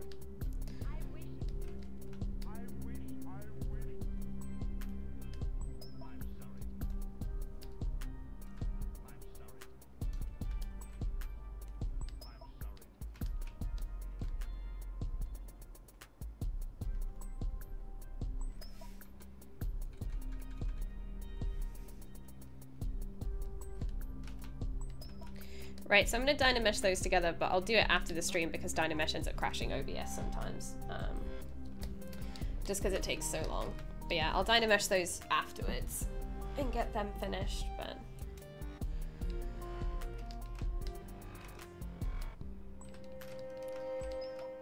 what I'll do is I'll save it and then merge it down.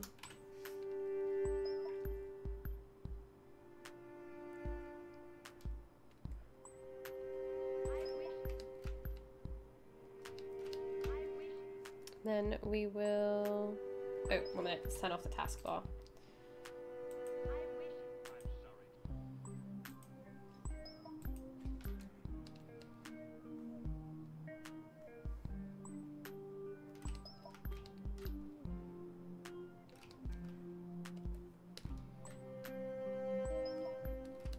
So that already looks a lot better to me. It just seems to fit her a bit better.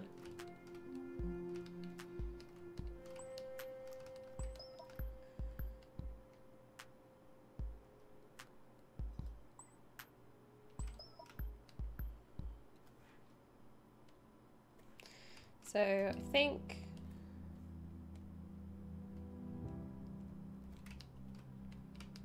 what should we do? Well, we got the thumb to fix, but is there a structured learning program you could recommend for modeling, retopo baking, and unwrapping things you're doing now? I'd love to learn the lingo and make my own models instead of relying on the Unity store assets all the time. Gosh. I would probably say places like Pluralsight. If you want sculpting, the Z Classroom is probably an amazing place to go.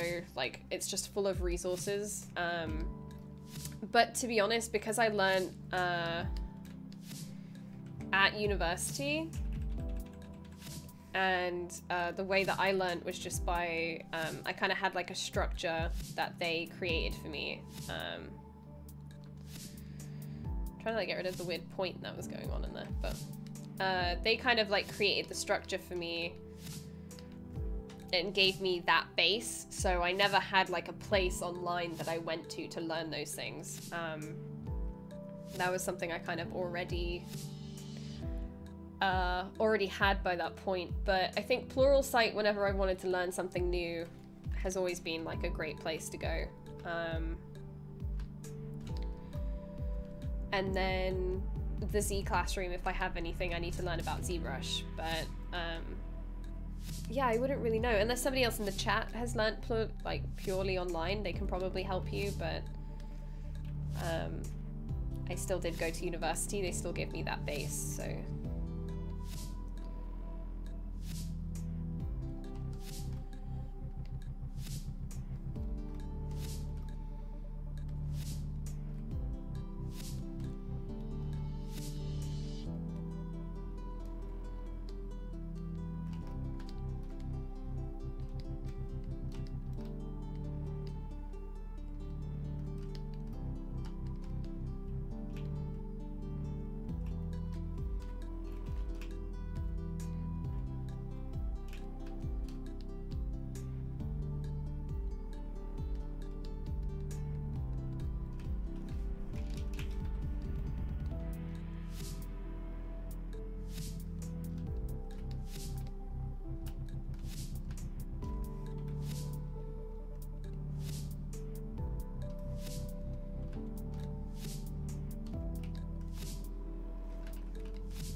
Ah, thank you, Blindness.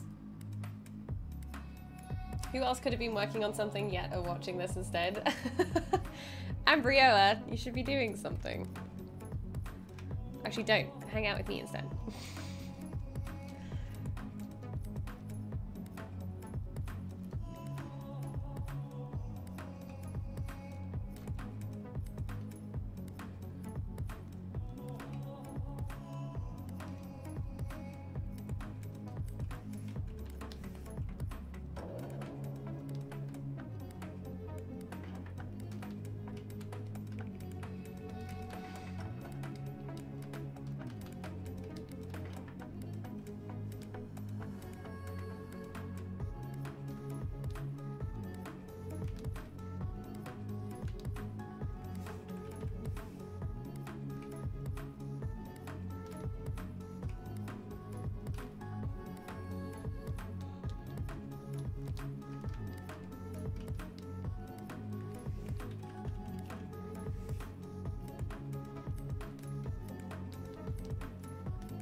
Alright, cool.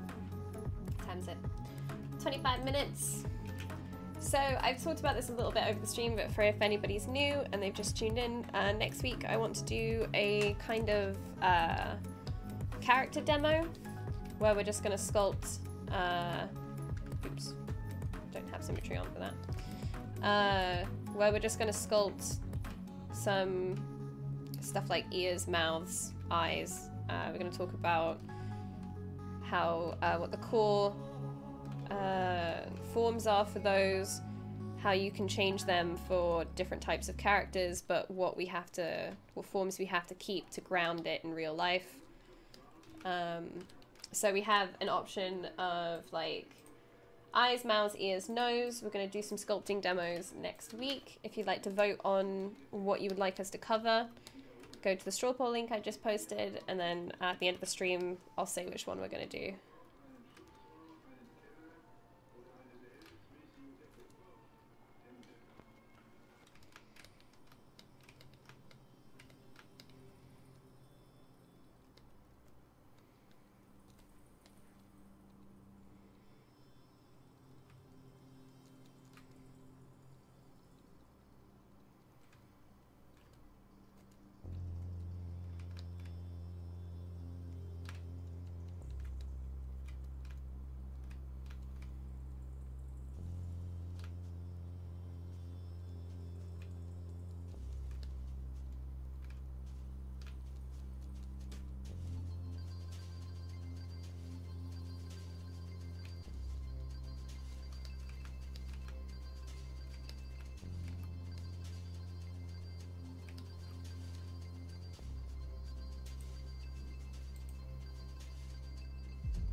Let's get caught up on chat. Are you planning on doing an environment for her as well? She will have a kind of pedestal in a way, but she won't have like a full-on environment. Good old cut off a finger if the model doesn't behave. Also, after I watched previous, I've made a folder for makeup contouring, like you mentioned, for the face. It's definitely details the zone of the face for highlights and shadows. Thanks for the tip. No problem, Rue. For anybody who might not know, I've basically, when sculpting faces, you're supposed to have certain planes of the face that are in shadow and light. And one of the tools I use to kind of help me with that is I look at contour makeup, because people are kind of like taking the form of their face and faking, they're faking the forms by putting in shadow and light using makeup. So I like to look at that as reference for how to paint faces and how to sculpt them as well.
How steep would you say the learning ZBrush curve is? So depending on your background, really, if you don't have any 2D or 3D background at all, I think the curve can be quite steep if you don't know like the terminology and stuff. So this was like 3 years ago, I think. This is the first ZBrush thing I did. Like, the first ZBrush character I did was this character. It took me weeks, I think, to get it to this point. And this, she doesn't even have laces on her boots.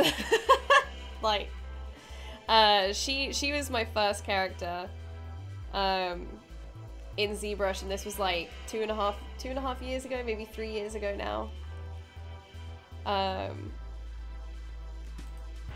So yeah, it can be quite, learning the software is the easy part, but if you have a 2D or a 3D background already, then it's much easier because you kind of have already done a lot of the figuring out in a way.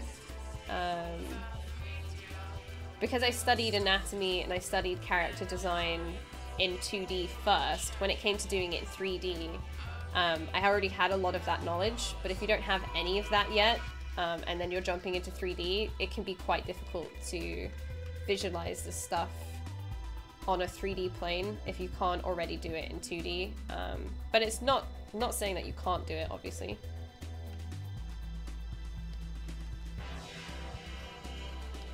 But it can definitely make it a little bit harder. But learning the software is the easy part, really.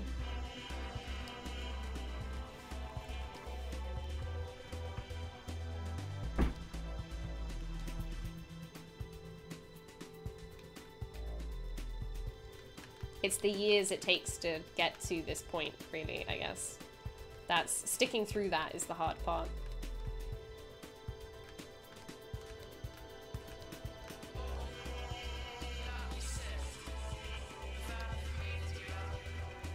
Hey Analia, how you doing?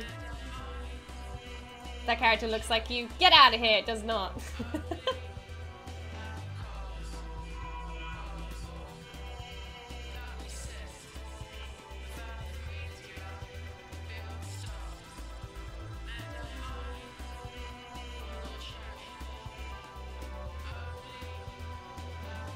Which program is that? I really want to try it.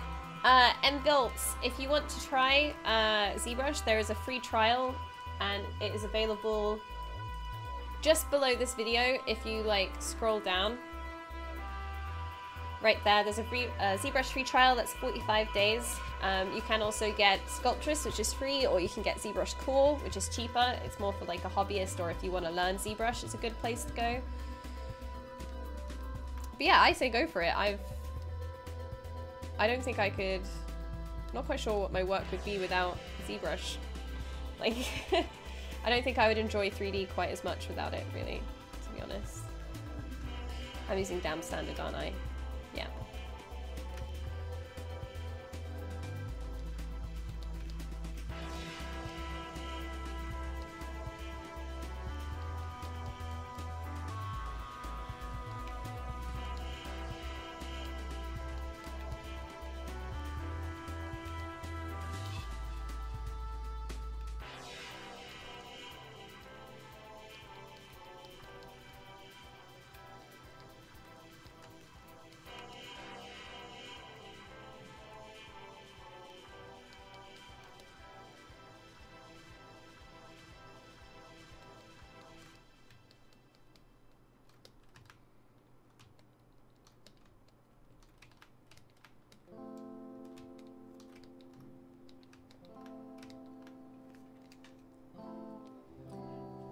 Sometimes you ZBrush me stuffs. Ah, do it, Nadia. How's the new job going? Hey, Cafe, how's it going? I think we have like 15 minutes left, so.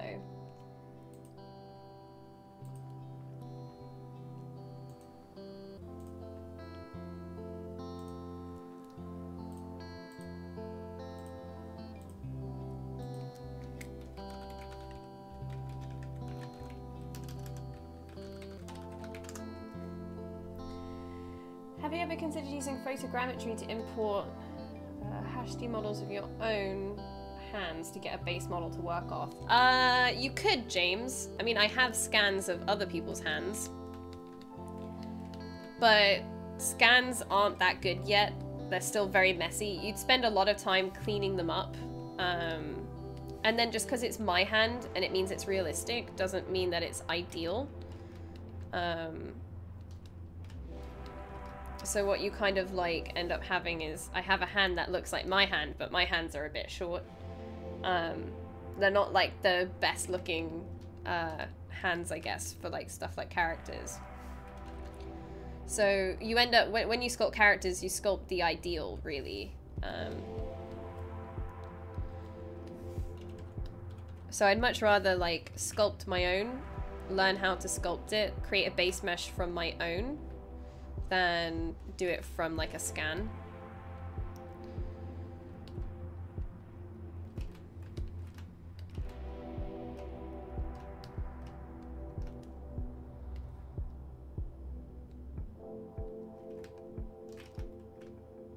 Oh, there's still hands here.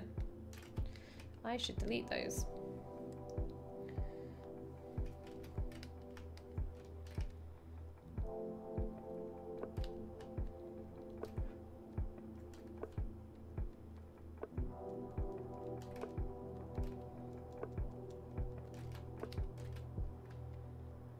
Do mermaids have belly buttons? How are they born? Like fish, I guess. Oh well, she has one. It's like Big Brother, the Matrix, whatever you want to call it. While we're watching each other, they're watching us all the time.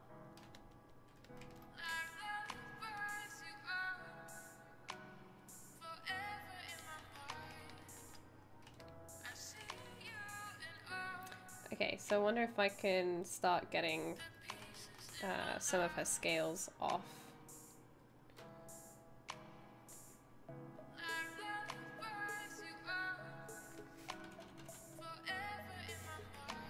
So if we want to extract some of her scales.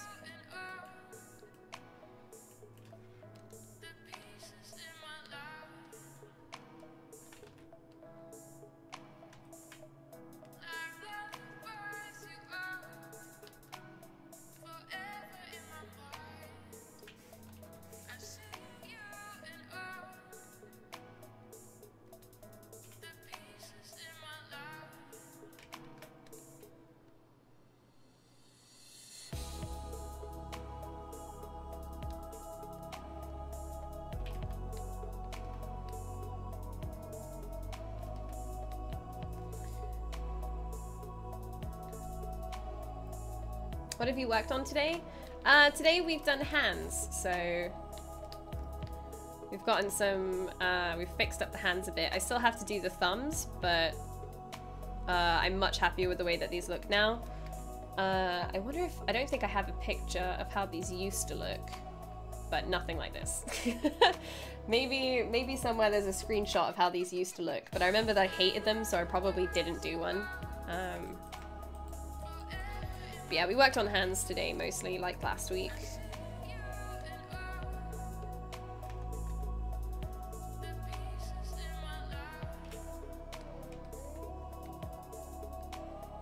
But yeah, these scales, they have a very particular, there's a reason behind exactly their shape. They're made to kind of like accentuate the shape of her hip. So you have to make sure that when we do them, we're kind of like accentuating the height of her hip to down here. To try and like make sure that it's quite high on this side. But then it goes quite, has quite a steep decline.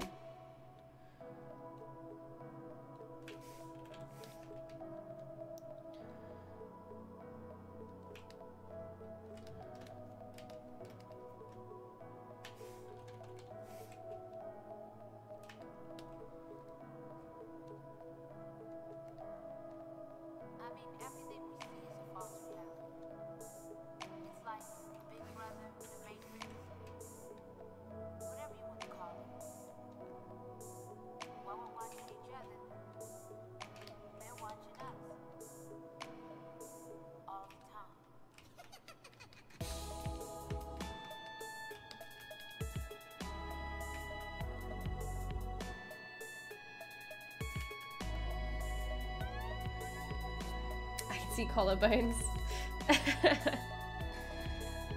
Job is really nice. Still getting used to being away much. Took a while before I started working on personal stuff again. I have so much respect for you working on stuff after the day job. Yeah, no, it's tough.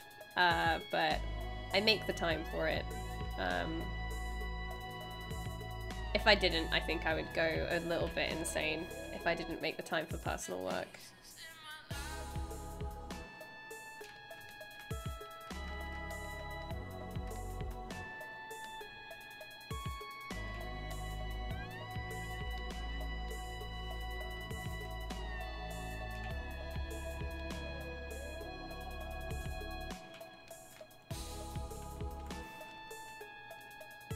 How long do we have? We have 10 minutes. 10 minutes left. If anybody has any questions, ask them now. If you've enjoyed your stay, if you've enjoyed your time, make sure to give the ZBrush channel a follow. We have lots of different creators that have many different disciplines, which is really cool. There's some people who have more experience in 3D printing, people who have experience in like hard surface modeling and rapid production, people who are here just to kind of like show off what all the tools can do. Ashley does like creature concepting. It's really cool, like all the different stuff that's on here. So if you want to see anything else, make sure to give the channel a follow. Like I said before, you can get if you don't have ZBrush, there is a 45-day trial that if you just scroll down from this video, you can find.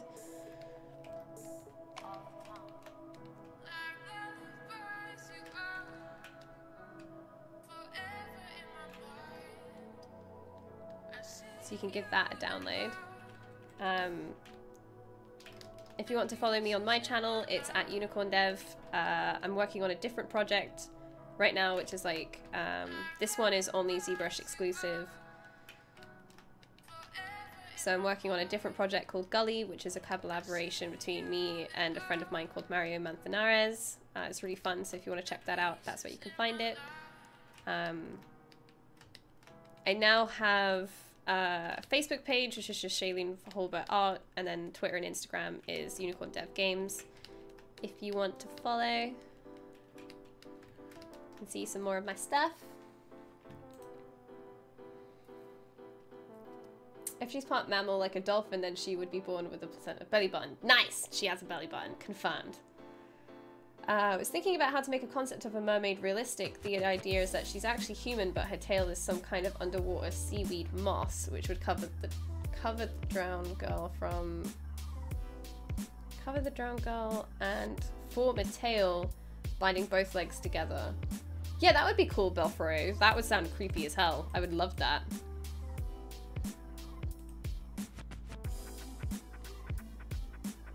Where's your cat? Pushed outside the room? Yep, he's gone. He's gone forever. No, during the Twitch streams, he's not in here because he just sits in front of the camera all day. But he's on my own channel, so if you want some cat shenanigans, that's where he lives.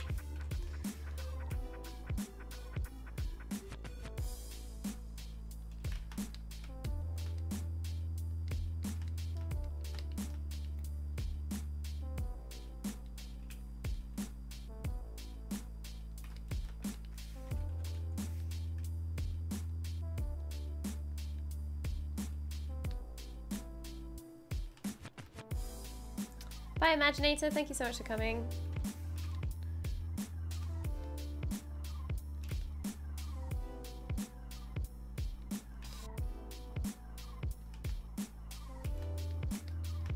He's streaming in his room. Yeah, he has his own channel, you guys. Go follow my cat on his channel.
have some time to extract this real quick.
So I need to like do up the tail a bit.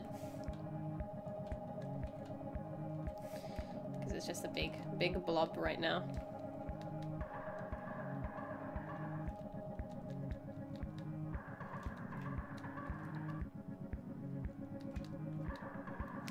Needs a lot of work to look nice, but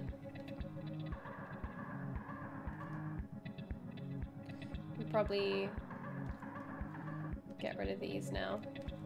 Don't really need them. She doesn't need pants anymore because now she's got this circle thingy. So we're going to delete pants.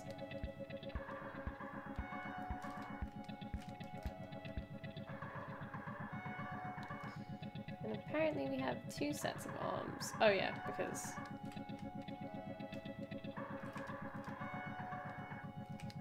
or is that just poly paint? I think that's actually just poly paint. Yeah. So now she has some kind of scales going on, which is kind of nice. If we turn off the hair, how long do we have? Like 2 minutes. This is kind of how she's looking right now.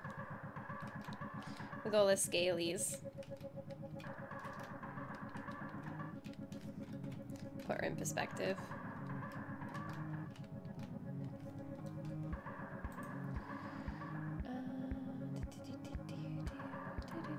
Do you guys ever do that thing where you fill up your plate with too much soup and have to walk painfully slow, carefully not to spill it?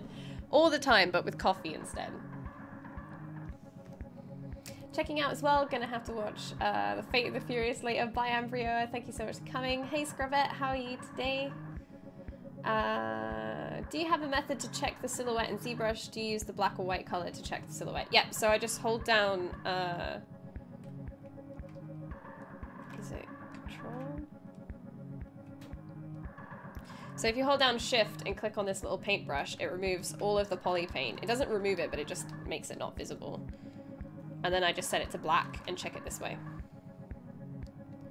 That's how I check it normally. So I just turn off all the poly paint and just do this and go, okay, that's cool. Or no, it's not, let's check this other thing. It's pretty much just how I do it.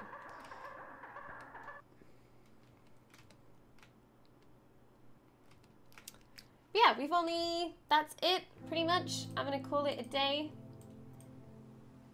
Thank you so much for choosing to hang out with me today. It's been fun. I've got